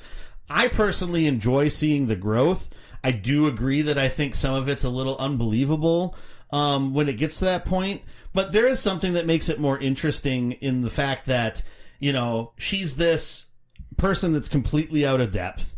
And, she does at least, and she's not stupid. Like, she was supposed to be very smart. She just, because her father left, didn't apply herself at all. And I think, there's lots of people that fall into that kind of trope and mindset, and she didn't want to deal with his money because she didn't want to, in order to get the money, she had to basically agree that her dad was dead, and she didn't believe that and didn't want to believe that. So I can kind of understand that, and I think it helps to build a more interesting, nuanced character instead of just like, oh, first 5 minutes, she's a BA. Okay. All right, well, let's see how she grows from that. She already knows how to do puzzles. She already knows how to shoot guns and do all these crazy things. I guess we'll just see her do more of that through the movie. Like, there is a difference there, and I think it's more interesting from, like, a story perspective to actually see someone have an arc instead of have it just be like, does she like or not like Daniel Craig? Is he someone you can trust or not trust? Like, that was the level of growth that we had in that movie. And so I think it's a different perspective to take, and I can understand where people are coming from. That it doesn't seem believable that she's actually pulling some of these things off. But near the end, she does figure out aspects of some of the puzzles. Like, she doesn't necessarily figure all of it out on her own. But then again, like, it would make sense that she wouldn't at that point because she's very inexperienced. Yeah, I think the thing that was missing for me was just some reference to her building any kind of a toolbox from the point where her dad left to the point where she's in the camp starting to take dudes down. Yeah. I know, I agree with you on that because I feel like they needed to, we got to the extent that she could at least fight. She lost. She was a loser at fighting to some extent. Why make her lose? That's what I don't get. Like, why do you start have to at a low point of a character and build her up? But like, even at I don't know. You can still like say like, well, her low point. Not is every that character has to be like you playing video games, Dean. No, we don't have I to look at the build guide online and just crush from. I get that there has to be an arc, but the arc also has to be believable, right? Like you can't just like. No, I agree. In the span of a few days, go from getting your butt kicked in a neighborhood gym to like taking down multiple dudes that are like trained killers. Like that just doesn't work. Like, there has to be some sort of trained killers with guns. I mean, they use those guns as a crutch, and she learned how to fight with these guns. Oh yeah, thunder and lightning. Jack Johnson and Tony Featherstone, or whatever it is that Will Ferrell calls him in Anchorman. I'm surprised neither of you guys called out the visuals in this film because there were some elements that were really visually striking. I guess Burns, you said the set piece moments, the scene on the boat, like the boat crashing against the rocks at the island, like that was awesome. One thing that I thought was a little bit curious in a film called Tomb Raider, on a franchise built on raiding tombs, there was very little tombing in this film. Very little. It's like the end point of the film, and like while Laura's in there doing her thing, like all the escapees are just like milling about, like they've been captives for up to 7 years. Like, oh, well, that dude seems kind of cool. We'll stand out here with you. Like, I'm not going to run for the beach and like hope for the best. His dad saved our life, so you know what? I'm going to stay here. I'm going to save his life too. Yeah, I agree with you on that aspect of it, and that's one thing I pointed out too is that it took way too long to get to the actual like tomb raiding part of things. And I guess that's a detriment of doing like the origin story, like starting at the beginning, because like you can't just walk into a normal civilian can't just walk into like Indiana Jones Temple of Doom and survive. No, exactly. And so yeah, I think that was an unfortunate part of this in that I feel like it didn't capture a lot of that stuff. Like it had her messing around with like the puzzle box and some of those other like puzzle things, trying to piece together the note and figure some of those things out. And that does come into play when she's able to actually open the front door of the crypt or whatever. Yeah, based upon all that studying. Super discreet too. Like it wasn't a raised point to that door at all. It's like, oh, cool. Well, but she had to turn them all like the exact right way. Oh, I'm talking about the family tomb where it's the indent in the R and you like push that and it opens the keyhole. Yeah. No. I mean, it was baby's first tomb. That's, everybody's got to start somewhere, Tom.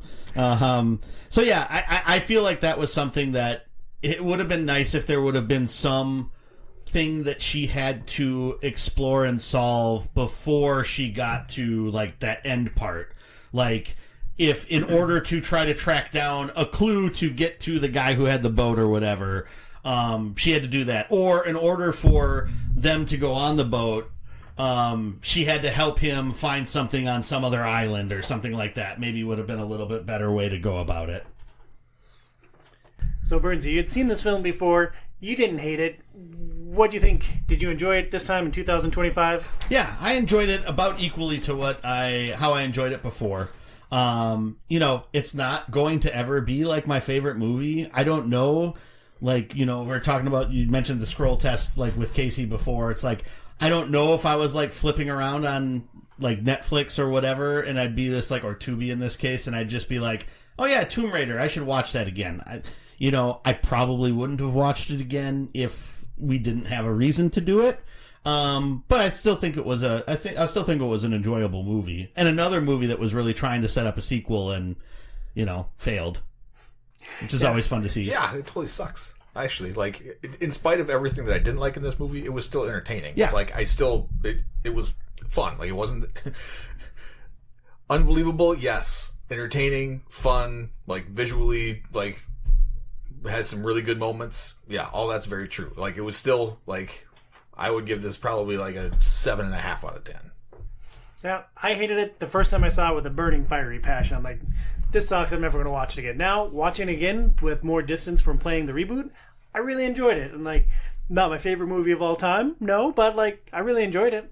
So, Casey, we both like this film. Like, this one versus the Angelina Jolie films, you're scrolling through and, like, only 2 channels on TV work. Which one of these films are you sticking with? The Angelina Jolie version. I think that one is just slightly better overall. A little more cohesive. Yeah, it's got more robust packages. Yes. Very, very robust. Nice cuppage. You were doing so well at trying to make that veil that it's just like boobs. That's basically what Let's go, boob. Yeah, like, I'm with you. adults. I'd rather watch those films too, but, like, I enjoyed this. Burns, you have a final thought on Tomb Raider? I mean, the real answer would be I probably wouldn't stop and watch either of the films. And we've already had our discussion about Angelina Jolie. I don't know if we need to rehash that now. I would much rather watch this one than that, and we'll just continue on. I'm still just so surprised that you hate her with a burning, fiery passion. Just not a fan. We've got plenty more to dive into with our video game movie show, but first, let's hear a word from our sponsor, Premier Health. So sitting on the couch and binge watching all these movies has really tightened up my back and neck. I mean, I think I got that sciatica thing. Do you either of you know anyone who can help me out with that? We sure do. Whether you have back pain, neck pain, speeder accidents, sciatica pain, Starship-related injuries, whatever you've got, Premier Health has solutions for all your real-world ailments. We recommend seeing Dr. Brian Camille in Golden Valley, Minnesota, or Dr. Kelsey Camille in Coon Rapids. They are the true Jedi Masters of Wellness. Learn more at premierhealthmn.com. That's premierhealthmn.com. We are moving on to our 4th film, Jumanji. Jumanji, released in 2017. It was written by Chris McKenna, who has 12 writing credits, including American Dad, Lego Batman, the Spider-Man Holland trilogy, and Ant-Man and Wasp. Also writing on this film were Eric Summers with 18 writing credits, including Crank Yankers, American Dad, and then largely the same as McKenna, and Scott Rosenberg with 24 writing credits, including High Fidelity, Gone in 60 Seconds, and Venom. Huh. Yeah, there's a diverse range for you, Burns. Yeah. It's also it's interesting. I can understand though. I mean, they seem to all have a lot of comedy roots, or at least some comedy roots. So it makes sense that they would have written this movie. This film was directed by Jake Kasdan. He has 23 directing credits, including 6 episodes of either Freaks and Geeks or Undeclared. I think it's 5 and 1.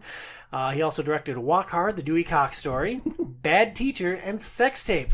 Nobody knows what the cloud is. It's a mystery. It stars Dwayne Johnson as Spencer. He has 106 acting credits, including the WWE. Nice. Kevin Hart as Fridge with 74 acting credits, and Jack Black. If you guys aren't staring directly at the numbers, where do you think Jack Black ranks in acting credits compared to Dwayne Johnson and or Kevin Hart? I'm staring directly. I was going to say, you said that too late. You should have said, don't look at the page before I get to these numbers. Yeah, I meant to text you guys when I was writing this, because I gave Phoenix the same test, but Jack Black has more acting credits than Dwayne "The Rock" Johnson. He has more acting credits than Kevin Hart. He has more acting credits than those two guys put together with 200. That's crazy. 200 acting credits for Jack Black. I mean, he's been acting longer than either of them, though, too. So there is that. Because what? Like... Well, The Rock debuted in the WWE in, like, mid-90s. Like, yeah, late 90s. but, like, then he was in The Scorpion King. But he didn't really start hitting, like, more mainstream for... Jack Black had to have been in movies for a good 5 years, at least, prior to that. And I think even then, before he, like, was recognizable and made it big, I bet you he was probably, like, an extra or, like, whatever. Sort of like how he is in Anchorman. How he's just sort of like this add-on guy on the bike that gets hit in the face with a burrito and then punts Baxter off the bridge. There's probably lots of other things that he's just sort of dropped into. Because he didn't necessarily get, like, big.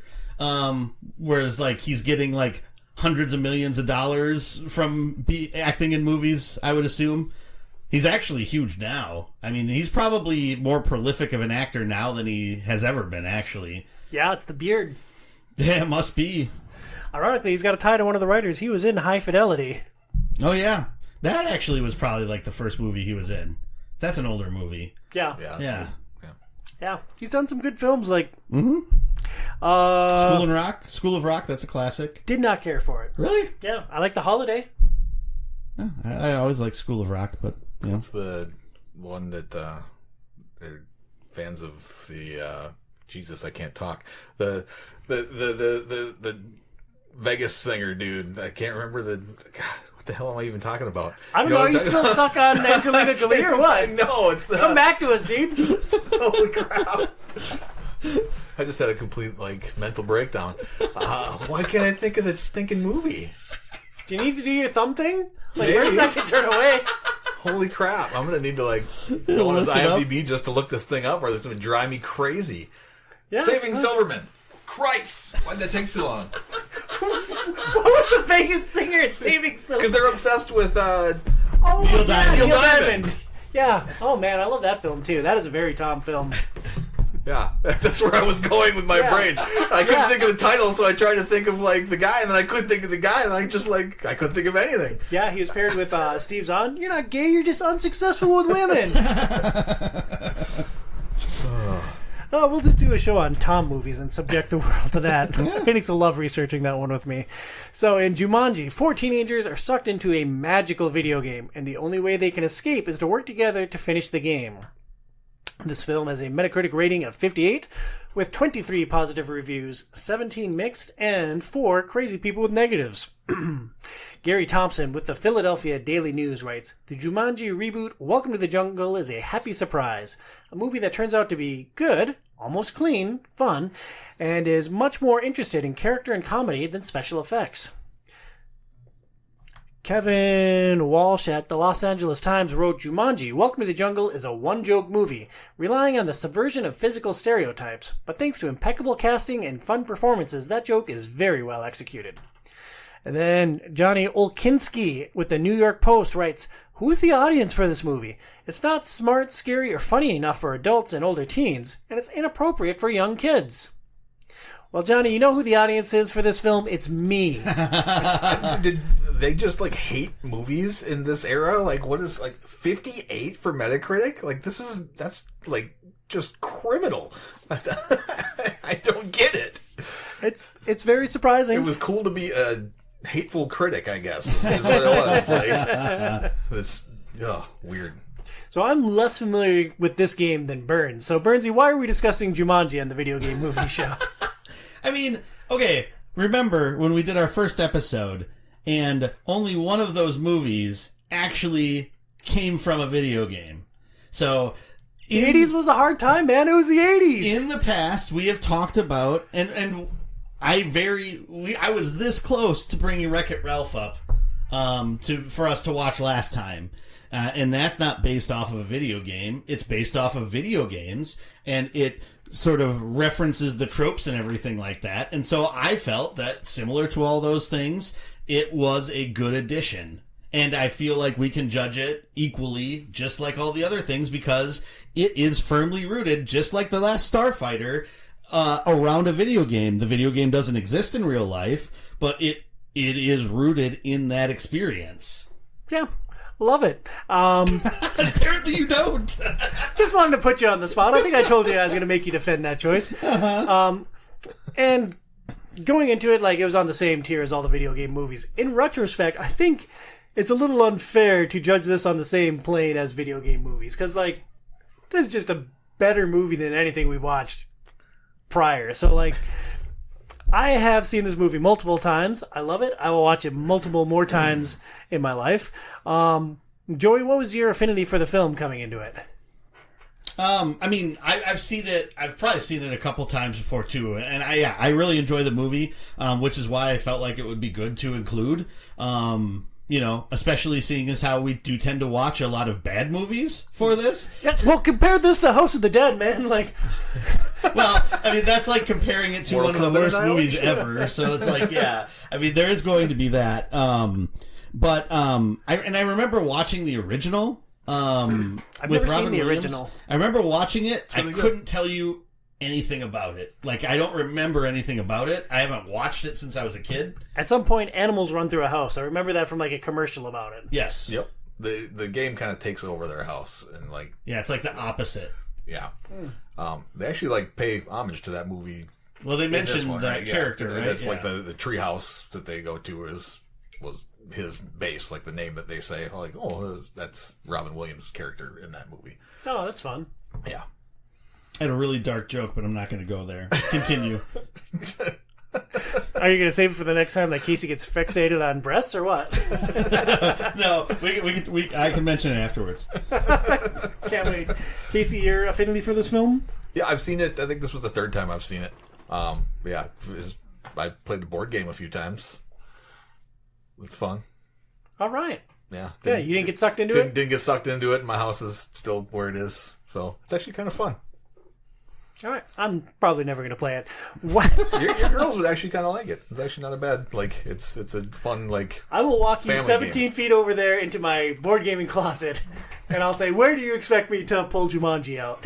No, he'll bring it over and play it with your kids. Yeah, like you need I'm sure you He'll have babysit plenty for you. of games Yes, you can play all with right, the girls. all However, right. like if you want, Honey, we're going out! if you'd like to onboard your girls with a fun game, Jumanji is a game that I would recommend. Rock and roll. Well, thinking about the film Jumanji: Welcome to the Jungle, Casey, what stands out? Like, what's the number one thing that stands out about this film to you? I mean, other than it being really enjoyable, I thought the comedic timing throughout the movie is really, really good. Like, I just, like, Jack Black, in particular, his portrayal of a teenage girl, just super duper funny. And, like, it kills me every time. I've seen it at least 4 times now, and, like, Martha, come look at my penis! Gets me every time. It's just, no thanks. These things are crazy. Yeah, Can you not judge me for, like, 2 seconds? Well, and I think the really good thing about it, too, is his portrayal of it isn't like, because someone could take it and just be super stereotypical Valley Girl, whatever, you know. He doesn't do that. Like, I feel like he really is true to the character. Granted, the character is a lot more exaggerated than when you see her, like, when before and after in real life.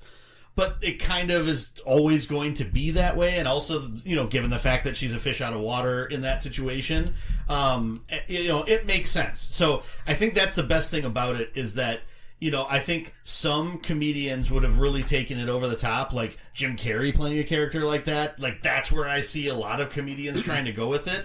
And I think Jack Black just kind of nailed, like, the actual job of it, of what would a teenage girl feel like if she was in a middle-aged man's body, you know? And it's hilarious. Like, it is so great. So, Casey, do you think that Jack Black is the standout performance in this film? Probably, yeah. But I also really, really liked the back and forth between The Rock and Kevin Hart's character, too. Mm-hmm. Like, and I think they did a really good job. Actually, they all did a really good job of kind of like, okay, how do we act in our, you know, big bodies portraying these teenagers who are sucked into the game. I just think they all did a really good job of that. And like Kevin Hart's, like, I forget his name, but like Fridge. Well, was he? Yeah, he was Fridge, but then he's like in this smaller statued man, like, you know, like, so it's just like that part of it, and then just like I said, the back and forth between him and the Rock's character, and you know, just some of like how they're dealing with their different friendships and stuff like that in the real world, and you know, throwing him off a cliff, and you know, I don't know, it's just there's so many different like moment to moment things in this movie that, like, even though I've seen this 3 times, like, I just find myself laughing out loud still at a lot of what's going on. Mm-hmm. I generally don't like Kevin Hart. I think he's a little bit too much for my taste, but in this film, like, I thought he was hilarious. And, like, there was the scene with the snake, and they're talking about who's going to have the staring contest with the snake, and he's just like, blink, blink, blink, blink, blink, blink, blink, blink, blink. And I thought he was just a delight. Like, it's hard to pick a favorite out of the 4 main characters in this film. Well, and we haven't mentioned her, but I think Karen Gillan is also really good. Like, sort of, you know, because she's playing, you know, the nerdy girl who's in this, like, femme fatale's body, basically, you know, and just having to learn how to, like, be a hot chick from Jack Black, the hot chick, is it's just a funny situation, and then the whole dance fighting stuff and how it's like they say it and they're like, what is that? And then it like actually happens. And you're like, okay, that's phenomenal. And I think one of my favorite moments too is the kiss between Martha and Sheldon as The Rock and Karen Gillan, because it is just the most awkward, like, it's so funny, just like doing all the wrong things with their mouths that they can do. It's like over the top and just great. So yeah, I don't know. Each one of them does a great job of capturing that fish out of water character and like playing like a type that they're not necessarily used to playing. And I think that's really great. One minor little thing that I like Karen Gillan is a smoke show. Like she is an extremely well put together woman, and like so this teenager is stuck in her body and she's uncomfortable with the outfit because it's like a crop top and short shorts, and so she takes Jack Black's coat and like wraps it around her for most of the film. I'm like, oh, that is a very realistic touch. It's like, and she makes a comment about it feels like I'm wearing a bikini to school, and Jack Black's like, yeah, I did that once. Yep. I have such a hard time now, like knowing that she's Nebula. Yeah. Like when she's like in this character and I see her in other movies, it's like I'm always like, that's Nebula somehow. Like how, like no hair, like, and then you're like you hear the voice every once in a while, like, oh yeah, like it's so hard like separating the two. So this whole movie, I was like, that's Nebula. Hey, that's Nebula. I don't know, it was just awkward. Yeah, I think she's awesome. Yeah, she's really good. Mm-hmm. Yeah, and her grandfather killed David Tennant. Unfortunate. So I agreed with a lot of Casey's character notes. One thing I thought about with this film, we've talked a lot about video game movies each year on this show, and like generally where you say they suck except for this small element of it. Do you guys think that perhaps video game movies that are based on a traditional IP, whether it's Assassin's Creed or Warcraft or Hitman or whatever, do you think they're struggled by the constraints of that IP? Because like a game has certain mechanics that you expect. It has settings, whereas this, there were no rules for Jumanji. Yeah. They could do whatever they wanted to in pursuit of telling the best story that they could. And they, like, the video game elements are included, but they don't, like, they're not beholden to any specific mechanics. Yeah, I mean, I think that is true, because when you're doing something, whenever you're adapting an established medium, and especially something that's from like a different medium, you know, so like video games, even though they kind of are similar to movies, they're very, very different beasts, right? And there's so many things that you're trying to capture that experience as well as the story. And I think the other thing to look at also is a lot of times, you know, video game stories aren't necessarily like, if you just took the video game and made it a movie, it's not going to be a very good movie. Because the level of story writing and like dialogue writing that you do, until more recent games, I would say in the last decade or so, it just wasn't there, you know. And it's also more complicated when you're looking at something like Mortal Kombat. Like, how do you... There's no story really to the game. Like, you play through the tournament and you're trying to kill Shang Tsung or whoever the big bad is, you know, and there's Goro with all his arms. It's like you have to actually make a story completely around that. So I think older video game movies have a more difficult time with it, unless they just go completely off the rails like Mario Brothers, you know, which we all kind of enjoyed quite a bit. And so I feel like that is difficult to try to do that. And, you know, even though they're like making fun of some video game like isms within this movie, the fact that they're not like tied to trying to tell the story of a game, with all its positives and its negatives, I think does make it a little bit easier for them to make something more interesting and cohesive. So we should stop basing movies on video game IPs, is what I'm hearing. Well, no, because I feel like the last decade of video game movies has been a lot better than the previous decade of video game movies and video game medium in general. I think TV shows have actually helped a lot, because I think that's the other thing, is you're taking a video game experience, which is usually much longer than 2 to 3 hours, and trying to condense that down into a movie that's just 90 minutes to 2.5 hours, you know?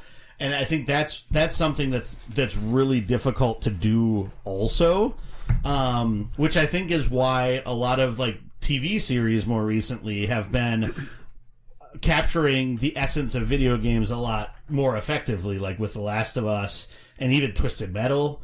Fallout. And Fallout. I mean, I feel like that is where they live a lot more because these are longer experiences than just what movies are. But and I know you mentioned it later on and we'll talk about it a little bit, but like Sonic and stuff like that, I feel like that did a really good job of capturing that and creating something that people who are fans of the games would enjoy, but people who don't really even know much about the games or know nothing about the games, I think would still enjoy that experience. And so I think people are learning. It's just taken a long time to get to that point. Yeah. And coming back to Jumanji, Welcome to the Jungle, like, we all enjoyed this film, right? Yeah. Mm-hmm. Is there anything that you guys want to, any, like, holes you want to poke in this flawless cinematic masterpiece, or should we wrap up our final thoughts on it? No, I mean, I thought it was really, really good. I do want to mention, too, like, I think that something that they did well in this movie is capturing some of that video game essence that we talked about, like with the NPCs and things like that. Yep. Like, I thought some of those moments were really, really funny and well captured. And then like the life bars on their arms was really cool, and able to like give a life to somebody else. And like the map kind of evolving and showing as you moved around to the different areas. That's something that's kind of unique to video games too. Best capturing of Fog of War in like any movie. Yeah, it was super cool. It was cool how they did that. Yep, and I think also one of the things that I liked was showing like maybe an aspect of a gamer too, to an extent, where Sheldon, when he's fighting for like the first real time and he's like telegraphing all of his moves, it's like uppercut, wall throw, and just all this. I just think that's really funny too, to just have that be an aspect. And they layer that in there earlier, because when he was playing Street Fighter before he gets sucked into to Jumanji, he's saying a lot of the same things until he gets distracted by his phone and then realizes he lost the match. So yeah, I don't know. I think that was like an interesting little touch too. Yeah. Jumanji: Welcome to the Jungle rocks. Yeah, it's a good movie. It's a classic. Next, we move on to our last film for this discussion, Pokemon Detective Pikachu. Pokemon Detective Pikachu released in 2017. It was written by Dan Hernandez, who has 12 writing credits, mostly TV, starting with 1600 Pen. Benj Samit, with 13 writing credits, mostly the same. Benji Samit. I was really focused on the last name. Mm-hmm. And then Rob Letterman with 7 writing credits, most notably Monsters vs. Aliens, starring your man, Daniel Craig. I've never seen it. But you love Daniel Craig. I do like Daniel Craig. Yeah. I've never seen it.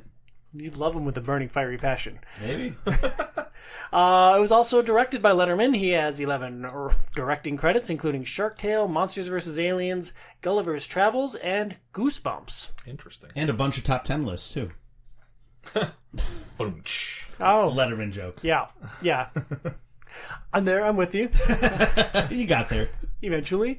This film stars Ryan Reynolds with 126 acting credits, Justice Smith with 24 acting credits, including Jurassic World Dominion, D&D, and Now You See Me, Now You Don't. That is the second reference to Now You See Me, Now You Don't in these show notes. Yeah. That's quite the movie. Yeah. Apparently. Can't wait. The second movie was really, really, really bad. It also stars Katherine Newton with 31 acting credits, including Gary Unmarried, Supernatural, and Ant-Man Quantumania. Okay, yeah. The first ever live-action Pokemon adventure begins when ace detective Harry Goodman goes mysteriously missing, prompting his 21-year-old son Tim to find out what happened. Aiding in the investigation is Harry's former Pokemon partner, Detective Pikachu, a hilariously wisecracking, adorable super sleuth who is a puzzlement even to himself. This film has a Metacritic rating of 53, which is just a touch lower than Jumanji.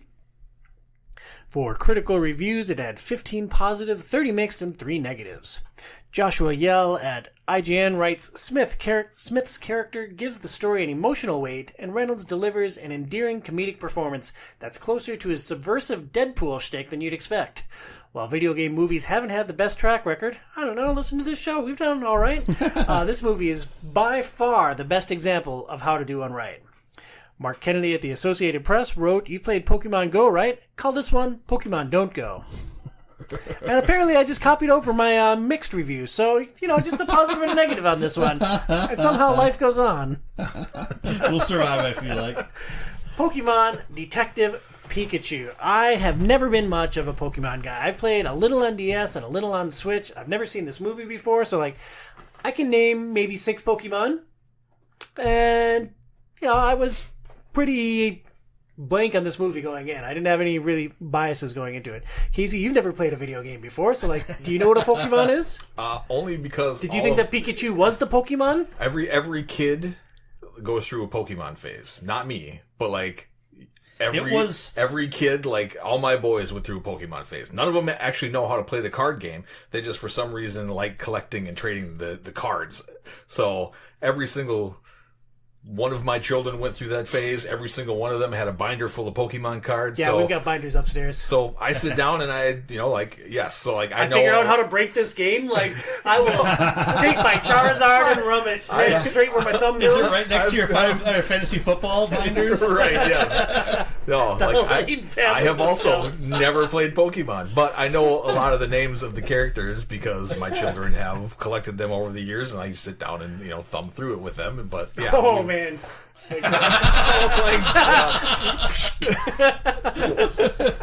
Wrong choice of words. Flip through them. So guys, this is the second time I have seen the movie. I also saw the movie. I saw the movie in the theater, and really enjoyed it the first time I watched it. I haven't played much for Pokemon, like actual mainline Pokemon games. I tried playing the first one a little bit, but it was like 5 years ago or something like that on an emulator, and it's just not the way to experience a Pokemon game, I would say. No, I'm like, if I were gonna start playing Pokemon, I'd play the newest one now, or even a remake of the older ones. Yeah, because it's like Pokemon Let's Go Pikachu and Let's Go Eevee are basically remakes of the first Pokemon games. So that could be a place that you wanted to start. But there isn't, like, I don't think there's any contiguous story or anything like that. They're just in different regions and they reference some of the other regions in the different games. It's not a series that's necessary that you play from start to finish, I wouldn't say. I have played a lot of like the side Pokemon games. So like on the N64, Pokemon Snap. I played that quite a bit when I was younger. A little bit of Pokemon Stadium. And then on my phone, over the last, year and some change, I've played the Pokemon trading card game on the mobile version of it. Interesting. How's that? So... for me, it's like a cracking packs simulator. So it's like I go on and I open my free packs every day, and then I'll play maybe some, like whenever I need to get like, if they have like a special event and that you get extra stuff to try to unlock different cards by playing like solo battles, I'll do that. I've never played a multiplayer like against an actual other person match ever. We play Marvel Snap, like it'd be fun, right? It's a little bit more involved than playing, like Marvel Snap, like perfected the super jump in, play a quick game, and get out. Here decks are 20 cards instead of 10 like they are in Pokemon Snap, and it's just a little bit more involved of a game than what Pokemon Snap is, I would say. Or than what Marvel Snap is. But it helps get through the need to open packs of trading cards and not have to pay any money to do it, so it works for me. Yeah, cracking packs, good time. So, Burns, you are now officially our resident Pokemon expert. Congratulations. So I've seen hundreds of Pokemon. I couldn't tell you necessarily what most of them are. It's just like, oh yeah, that's one I don't have yet. Nice that I got it. Well, I'm going to pull out the Pokemon flashcards that I keep on my desk at all times. I'm going to pull one up, and if you can't get it right, Casey gets to slap you. You ready? Only with my thumb.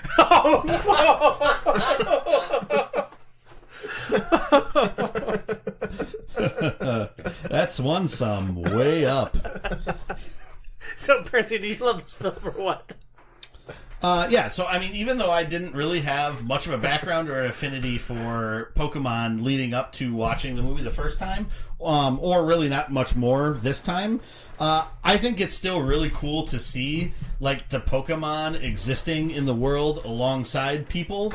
I think that's one of the interesting aspects of this movie. And they pointed out kind of early on where it's like, you know, the main difference between the city where this game takes, or where this movie takes place in, compared to like the rest of the world, is that, you know, in the rest of the world, you're going out into the wild and finding the Pokemon and trying to capture them so that you can, you know, have them as a companion and have them as to fight with and so on and so forth. Whereas in Rhyme City, it's all about living side by side with a Pokemon, and everybody has a Pokemon partner. And it is really cool to see, you know, real people and then the CG Pokemon standing side by side, and they don't necessarily, I mean, some of them are very outlandish looking, but they still don't seem out of place. Like, they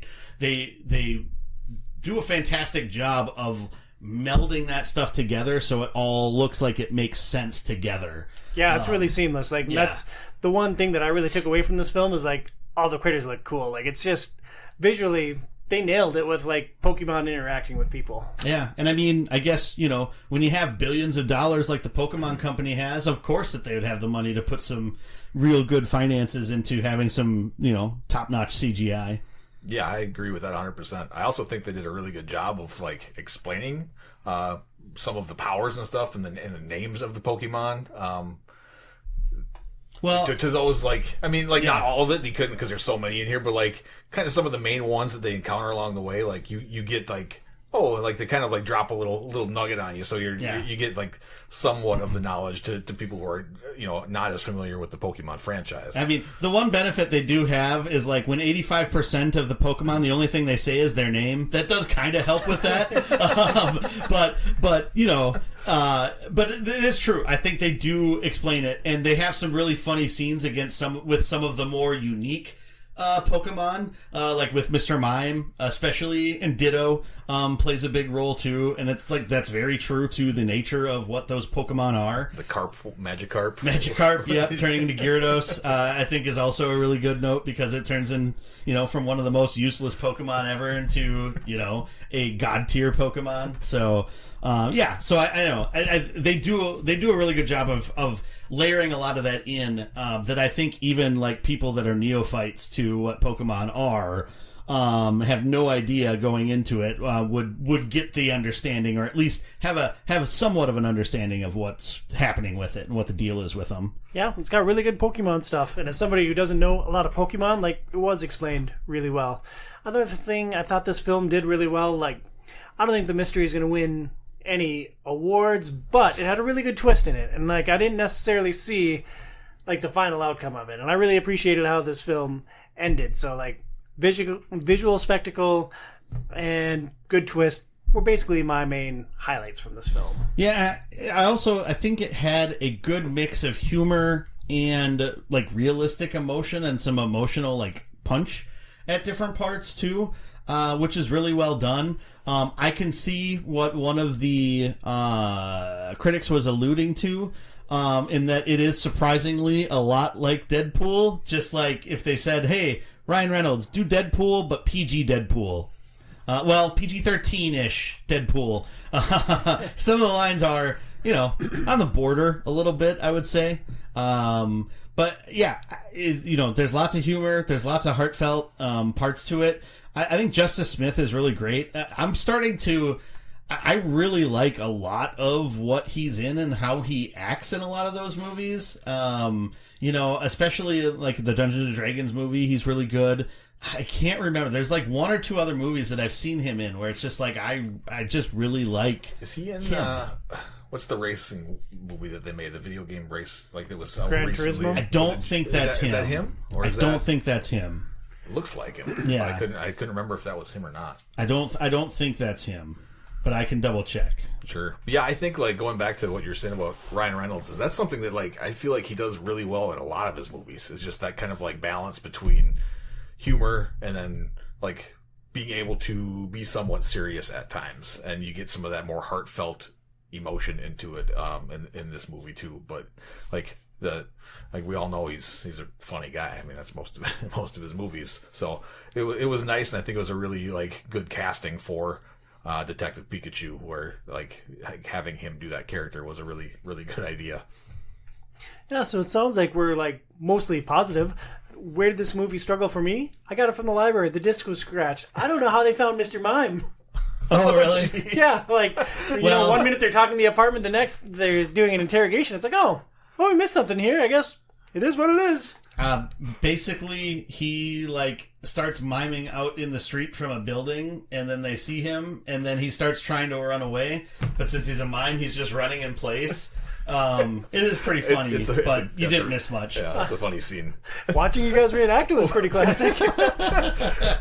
Having him unlock the door and go in and like pretend to dump fire on him. I mean, and you then saw that, right? Yeah, I saw accidentally that. dropping the match. Yeah. Yeah, that was pretty funny. Well, Casey, where did this film struggle for you? I thought there were times where it was a little slow. Like the pacing was just kind of off on a few scenes. Like I had like struggle actually staying awake for some of the scenes. Like Tron level staying awake, or No, like definitely not Tron level. That was like instant nap level there. This one was like just there were a couple scenes in the movie where I'm just like, okay, this is like all right, it's drawing on, and then like you know then there'd be like some fun and some action and stuff to like wake you back up again. But yeah, there's some weird kind of pacing moments I think that during this one where it just kind of slowed down a little bit too much. I think. Burnsy, what about you? Where did you struggle? Or is Casey crazy for his pacing problems? No, I can see some of that. I mean, there are some slow moments. It's not like it's not fast paced all the time throughout, and there are definitely some bits of exposition that it falls into where it's like, okay, well, we got to explain this, or like when they're showing all of the what led up to Mewtwo getting created, and they like it seems like that scene took a long time for them to try to like talk about that, and there maybe could have been a more efficient way to do that. But I tend to not knock it too much since it was like the shortest movie out of all of them that we watched too. So it's like, it's not like it was like a bloated 2.5 hour, epic that it was trying to do. It was still at like, I think it was like an hour and 38 minutes or something like that. I could see though, the one knock I can see people having, I don't know, I really enjoyed it. I don't really have a lot of negatives to say about it, but I can see people not being able to get past the Pokemon part of it. If there's some people that, don't like sort of more unrealistic types of things, I could see them struggling to get into a movie like this, maybe more than if they were trying to get into something like Tomb Raider or Assassin's Creed, something that's based in reality only and doesn't have these cartoony characters. But why would they watch it? Like, it's got Pikachu like on the cover. No, I know. I was trying to come up with something negative to say about it. Since I didn't say anything negative about Jumanji, I needed to try to come up with something for this one. So yeah. Yeah, and I'll say your negative comment was weak. Back to the drawing board, Burns. Back to the salt mine. Well, yours was the disc was scratched, which has nothing to do with the actual people that made the movie. It's just that the library, someone didn't treat it very well. Like, that's like cop-out if I've ever heard of one. And it's a cop-out that gave me a pretty hearty chuckle. Burns, is this a film you enjoyed in 2025? Yeah, 1,000%. I enjoyed it just as much as when I saw it in the theaters. Casey? Yeah, it's, even as somebody who's not that into Pokemon, it's a fun, entertaining movie. Yeah, agreed. And like, if you have any sort of affinity for kidsy type humor, like, there's a lot to love in this film. Did you think about watching this with your kids at all? Yes. This was going to be the first OiO show. I'm glad you brought that up, Birds, because I don't think I even texted you about that experience. So, like, this was going to be the first OiO show media that we were going to consume with the kids. Because, like, most of what we watch is, like, R-rated films or it's video games that they shouldn't watch or whatever. Yeah. So, I was like, oh, all right, great. Friday night is Sadlogic family movie night. And it's kind of devolved into the kids watching YouTube, and Phoenix and I watch what we want to watch in, like, our guest room. And so, like, this was going to be the great uniting factor. And, like, we put it in, and Daisy just complained nonstop. Because, like, they were watching their YouTube stuff while Phoenix made dinner, and then we brought dinner down. We were all going to eat in the living room, and, like, Daisy just hated it. And she kept needling and needling and needling. And eventually it's like, we're 7 minutes into the film. It's like, fine. We'll just watch Demon Hunters again. Exactly. Fine. We'll go into the guest room. Do whatever you want. And then, like, we put them in there. And that's right when they get to Rhyme City. And all of a sudden the world is filled with Pokemon. And it's like, oh, Days would have liked this. And, like, as we watched more and, like, how great Ryan Reynolds was as Pikachu, it's like, oh, the girls would have really liked this if only, like, they hadn't just annoyed the hell out of us in the first few minutes. She is quite the little Tomer, man. Like, I have more empathy for my friends than I have literally had in my entire life. My final thought, if you're going to compare, like, worlds where animated characters live in the world, I preferred Sonic. But this was, like, it had to be so great for hardcore Poke nerds. Like, I just threw that in as an incendiary term. Like, I just, for anyone with an affinity for Pokemon, like, there is a lot of great meat in here. Yeah, I probably agree with you on the Sonic thing. Yeah, it's like just a little bit better, I think, than what this is. We watched one of the movies on Amazon, and Sonic 3 started streaming right afterwards, and, like, we haven't seen Sonic 2. So, like, it just picks up somewhere. I don't know who Shadow the Hedgehog is, but, like, he is right in the opening of that, and we were so engrossed. It's like, do we need to make more popcorn? Like, we should probably get to bed, but, like... Well, Shadow's not in... He's alluded to at the end of 2 as, like, the post-credit sequence. Yeah, Knuckles wasn't in the first one. Tails wasn't in the first one. So, like, felt like there was a lot that we missed. You especially missed Knuckles. Knuckles was a big part of 2. Yeah, we got to watch 2 and 3 because we were really invested in the start of 3. But, that's for next year's show, probably. Maybe. Those are the 5 films that we are going to discuss for the film. It was in chronological order of release date. It is Warcraft, Assassin's Creed, Tomb Raider, Jumanji, Welcome to the Jungle, and Pokemon Detective Pikachu. Now, we're going to do my favorite thing. We are going to rank these zombies. We have our list, the definitive list of video game movies from the beginning of time through 2015. Going through that list quickly, and then we're going to talk about where these 5 films fit into it. Number 18, the worst video game movie of all time, unfinished product, Mortal Kombat Annihilation. Number 17, Snooze Fest Tron. Number 16, Criminally Low, House of the Dead.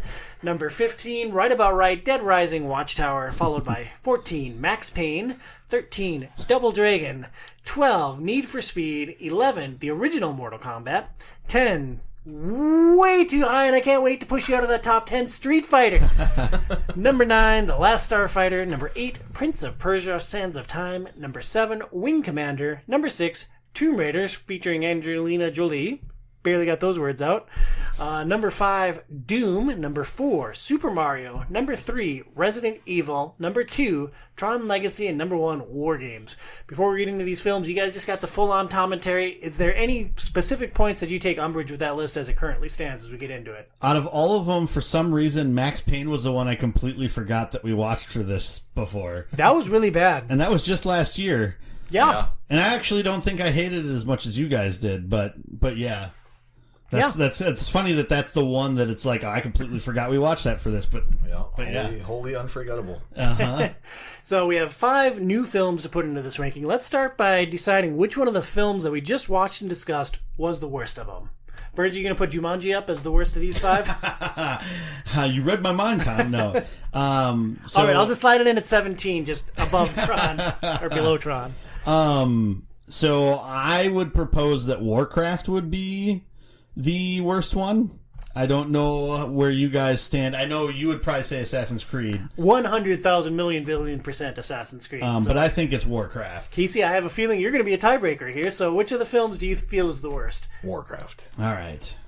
Interesting. I mean, Warcraft at least had the visual spectacle going for it. I like the look of Warcraft. Like, I say I like the armor the dudes wore. I hated the faces of every human in the film. I hated the humanization of the maybe half-orc lady.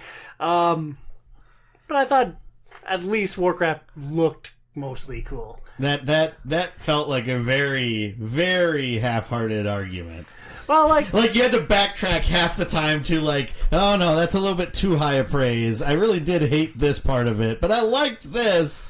I kind of like this. Assassin's Creed just sucked, man. Like, there was no immersion in the past, and, the constant cuts to Fassbender. I just can't get past that. I was never really along for the ride once they started jumping from the past to Fassbender to the past to Fassbender. And, it just lost me, and I hated it. I really don't think it happened as often as you claim it did. It I know it did happen, and there were definitely some. We're gonna pause the show right here. Almost, I will say, almost every fight scene did have a cut back to Fassbender. However, it wasn't it was he throws a punch in the past, and then all of a sudden they cut back to Fassbender in the future. It's not like it was going back and forth and back and forth and back and forth and back and forth. It was it was once or twice per fight. We're going to pause the show right here. Keith and Joey and I are going to go watch a couple of scenes. We're going to take a shot every time it cuts to Fassbender, and we're going to come back with flash and boobs.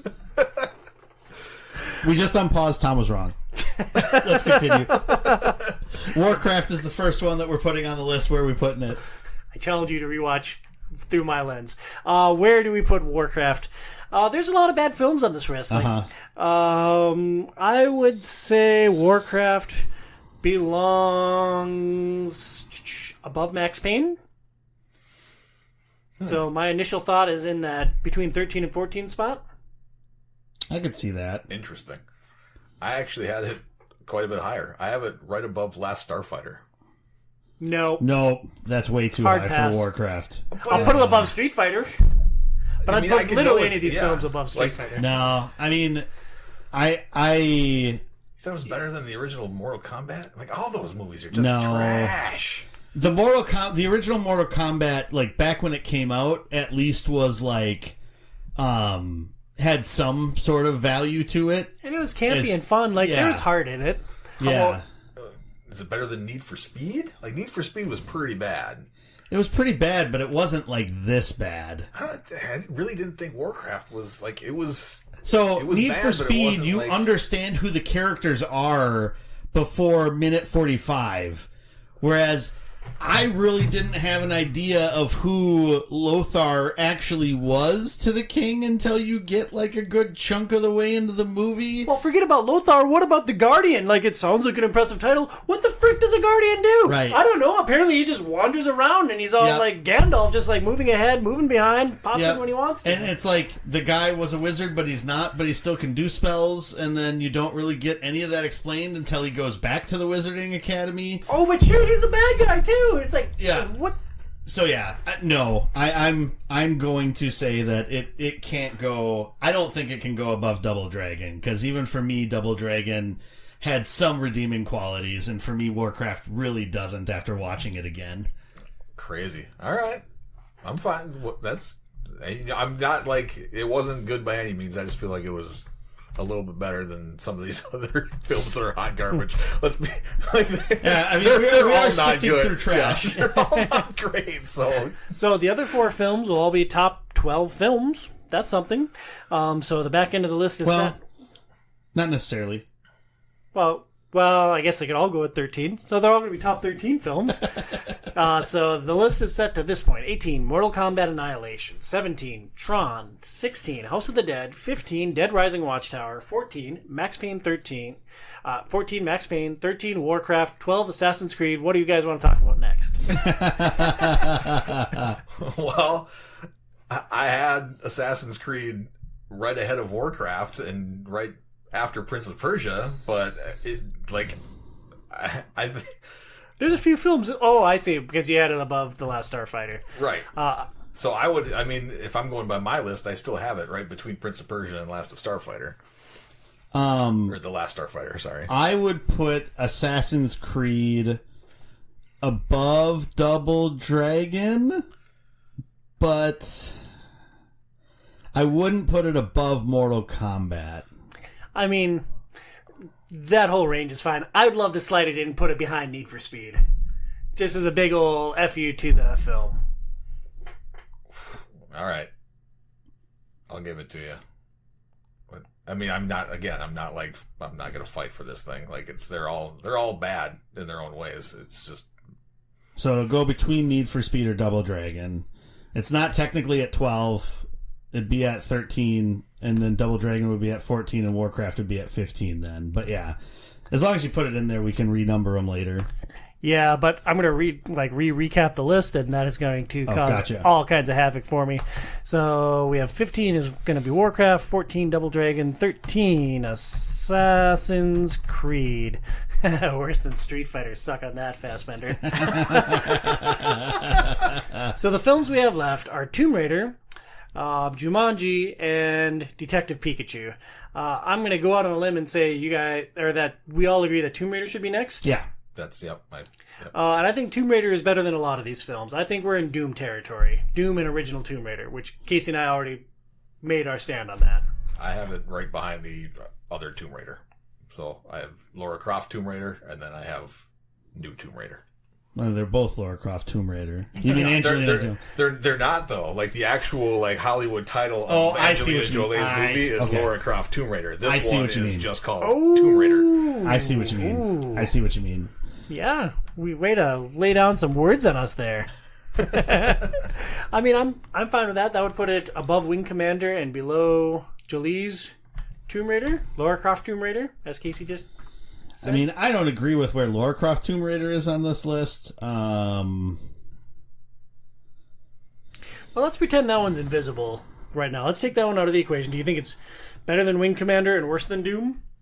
Because that does feel like the space for me. And then I think we're just quibbling about which of the Tomb Raider franchises. So, like, is when better. I think about it, and I'm looking at these movies, and maybe this is the wrong metric to look at it as, it's like, I would rather watch Wing Commander again than watch this Tomb Raider. I'd rather watch Prince of Persia, Sands of Time again over this Tomb Raider. And you actually said that you hate Jake Gyllenhaal last year. Did I say I hate... No, I Well, didn't. you said you'd rather watch someone very asinine than Jake Gyllenhaal. Did I say that? You did, because I was making sure the list was right, so I listened to a couple snippets from last year. Like, you'd made a major dig at Jake Gyllenhaal. Casey's like, huh. I don't know why I had a strong feeling about Jake Gyllenhaal. And maybe it's just recency bias, but... so I don't know. I'm fine with sliding it in wherever. We don't need to really debate about that, I don't think. And I think we got you 2-1. Then we're going to put it above Wing Commander and below Jolie. Sure. Sounds good. So that'll make it 6-ish. Then make it 7. That'll make it 7. Rom Raider. Rom Raider. Rad Rom. I love it when you make fun of me on the air, Prince. So 2 films left. Jumanji versus Detective Pikachu. Which one of these films is the better video game movie? So you want our number 2 or number 1? Well, I want to know which one of... Because the one determines the other. So I think with the last 2, let's declare which one is the better film. I have Jumanji as number 1. Yeah, I mean, I would probably do that too. Yeah, me too. All right, so where does Detective Pikachu fit on the list then? Currently, the top 8 are 8 Wing Commander, 7 Tomb Raider with Vikander, 6 Lara Croft Tomb Raider with Angelina Jolie, number 5 is Doom, number 4 is Super Mario, number 3 Resident Evil, number 2 Tron Legacy, number 1 War Games. So where does Detective Pikachu slide in amongst those 8 films? So I think it's for sure over Super Mario. It's a very different movie than Resident Evil, but, you know, if I'm using the same metric I was talking about before, I'd probably rather watch this than Resident Evil again. Granted, I've seen Resident Evil probably a half dozen times, so... And I'd be torn. They're about the same for me. Like, again, different headsets. It's kind of... Do I feel like an action thing, or do I feel like a cute, fun, whimsical thing? And for as much as I hated Tron, I really did enjoy Tron Legacy when we watched that last year. Yeah, it was really good. I could see slotting it in somewhere in that 3 to 4 range, depending on what you and Casey think. I had it right between Tron Legacy and Resident Evil, so I'm like same. Okay. Like I really like Resident Evil 2. I have the same thing. I've seen it probably half a dozen times, but I just think overall Detective Pikachu is probably just a little bit better. And I would say it's a little bit worse. So Casey and I are on either sides of Resident Evil, and I'll turn it back to you, Burns, as the tiebreaker. I'd put it above Resident Evil, so I'd put it at 3 now, All right. which will be 4, but yeah. So number 4 will be Resident Evil. Number 3 will be Detective... Oh, boy. Pokemon Detective Pikachu. Yeah, close enough. Detective. Detective. I type real good nice. So Jumanji. Jumanji has to slide in somewhere between Detective Pikachu at 3, Tron Legacy at number 2, and War Games at number 1. Like, I think it's the best film, and I don't think it's particularly close. Yeah, and you know, and it's funny. This will make our top 3 Video game adjacent movies that aren't aren't video game movies. I call that, but I mean, there's something to what I brought up earlier, like not having the constraints of an IP to like bog you down. Yeah, no, I agree with you. Casey, do you have any argument against why Jumanji should be number 1? No, it's right at the top of the list. Yeah, part of me wants to keep War Games at number 1 just because I have an affinity from watching that as a kid. but I would much rather watch Jumanji than that. Or anything on this list, so... Yeah, and, like, War Games is a very quality film, but, like, it's not as good as Jumanji. And, like, it feels unfair to put Jumanji up against a lot of these other films. Uh-oh, there's a weird numbering convention. I'm going to have to figure that out. You're just going to have to read it from top to bottom and number them as you go, because the numbers, every time we add something above, it shifts all of the numbers down, and trying to retype those all in as you go is going to be impossible. Yeah, that's what you think. No, you're right. Somewhere around number 20. Recapping. Yeah, it'd be 23 because we watched 5 movies and Mortal Kombat was 18 before, so it'd be 23 now. All right, so number 23, Mortal Kombat Annihilation. 22, the original Tron. 21, Burns' favorite, House of the Dead. Number 20, my favorite, Dead Rising Watchtower. 19, Max Crank. Max Crank? Max Payne. I lost my number, man. Oh no, like something like 18 is Warcraft. Next is Double Dragon. Then we have Assassin's Creed, Need for Speed, the original Mortal Kombat, Street Fighter, The Last Starfighter, Prince of Persia, Sands of Time, Wing Commander. Wing Commander is number 10. Wing Commander is number 10. Number 9 is Tomb Raider. Number 8 is Lara Croft Tomb Raider. Number 7 is Doom. Number 6 is Super Mario. Number 5 is Resident Evil. Number 4, Detective Pikachu. Number 3, Tron Legacy. Number 2, our reigning champion for like 4 decades, War Games. And new champion, Jumanji, Welcome to the Jungle. So we've now done something like 5 of these video game movie shows. Like, do you guys have any closing thoughts on like why we're doing this to ourselves? Instead of like taking the 5 films of the year each year and like breaking them down? I don't know. I think it is fun putting them in there. And it actually, I feel like it was harder last year and in previous years to sort them through the entire list than it was this year. I feel like things are more clearly sort of dropping into specific spots now that we've gotten deeper into it. I could be wrong. Well, films have gotten better, and like production values are a part of the experience. True. And so like even though like everything we watch from the last 5 years is going to look better than everything from the 80s video game movie show, and that so like we try to account for that, but like a lot of these movies are just better. We've seen a lot more established directors. Like this year there were some people with like 10 or 8 directing credits. The 80s and 90s video game movies, it was like U-Bowl and then like a bunch of people who had never directed another film and would never get an opportunity again. Yep. So like, you know, there's at least directing matters, apparently. Writers matter, and the cast matters. And like, there's a lot more money going into video game films or video game adjacent films now. So I think they're just going to keep getting better. Yeah. So like out of the next 5 years, I think we missed Ready Player One. I think that was in this window. Yeah. The second Jumanji film was also in this window. So we missed that. I can't recall what else will be on the radar for the next show. I think Sonic falls into that window. Oh, for like the 2020... Yeah, 2022 through 2025? Yeah. Yeah, so it's anything that came out. So it'd be the Sonic movies. There's... it'd be the new Super Mario movie, which came out a couple years ago, and your kids pooped a lot during, apparently. Hey, Phoenix is not free from blame there either. Monster Hunter, is that the last 5 years? Oh, I hope so. That'll be probably. Oof. That's a rough one. That one's rough. Rampage was in this window. We watched it just as an extra thing to watch because like we just enjoy trying to watch all the video game films that we can. It was pretty solid. Like, it's not groundbreaking by any means, but like cool monster fighting. The Rock is great in it, and comparing it to when we did the Congo show last year, like the conversations with the gorilla are very succinct, and I'm very thankful for that. I'm sure there's a lot of other things that we're missing, and then it also brings up the weird conversation is, are we ever going to try to approach any of the series that have started to come out, like I mentioned before, but The Last of Us, Fallout, Twisted Metal, and maybe that's something where it's another avenue we could watch those, though it also gets really difficult ranking like TV series versus movies, because it's just so much more story-wise. Yeah, so much more story-wise that you can do with that, you know. Well, next year we'll be caught up on video game movies because, like, we used to cover decades. The last couple of years we broke it into 5-year increments. Next year we're going to be caught up.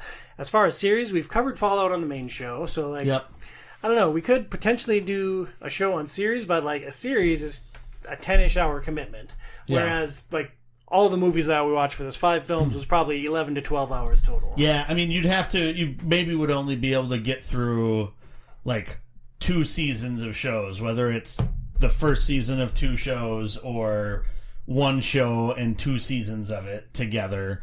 But then some of those also, it would be like you could, like for Last of Us, it would be pretty easy to talk about the video game and then talk about the series alongside of it in like, you know, the game club and then main show sort of way, right? Yeah.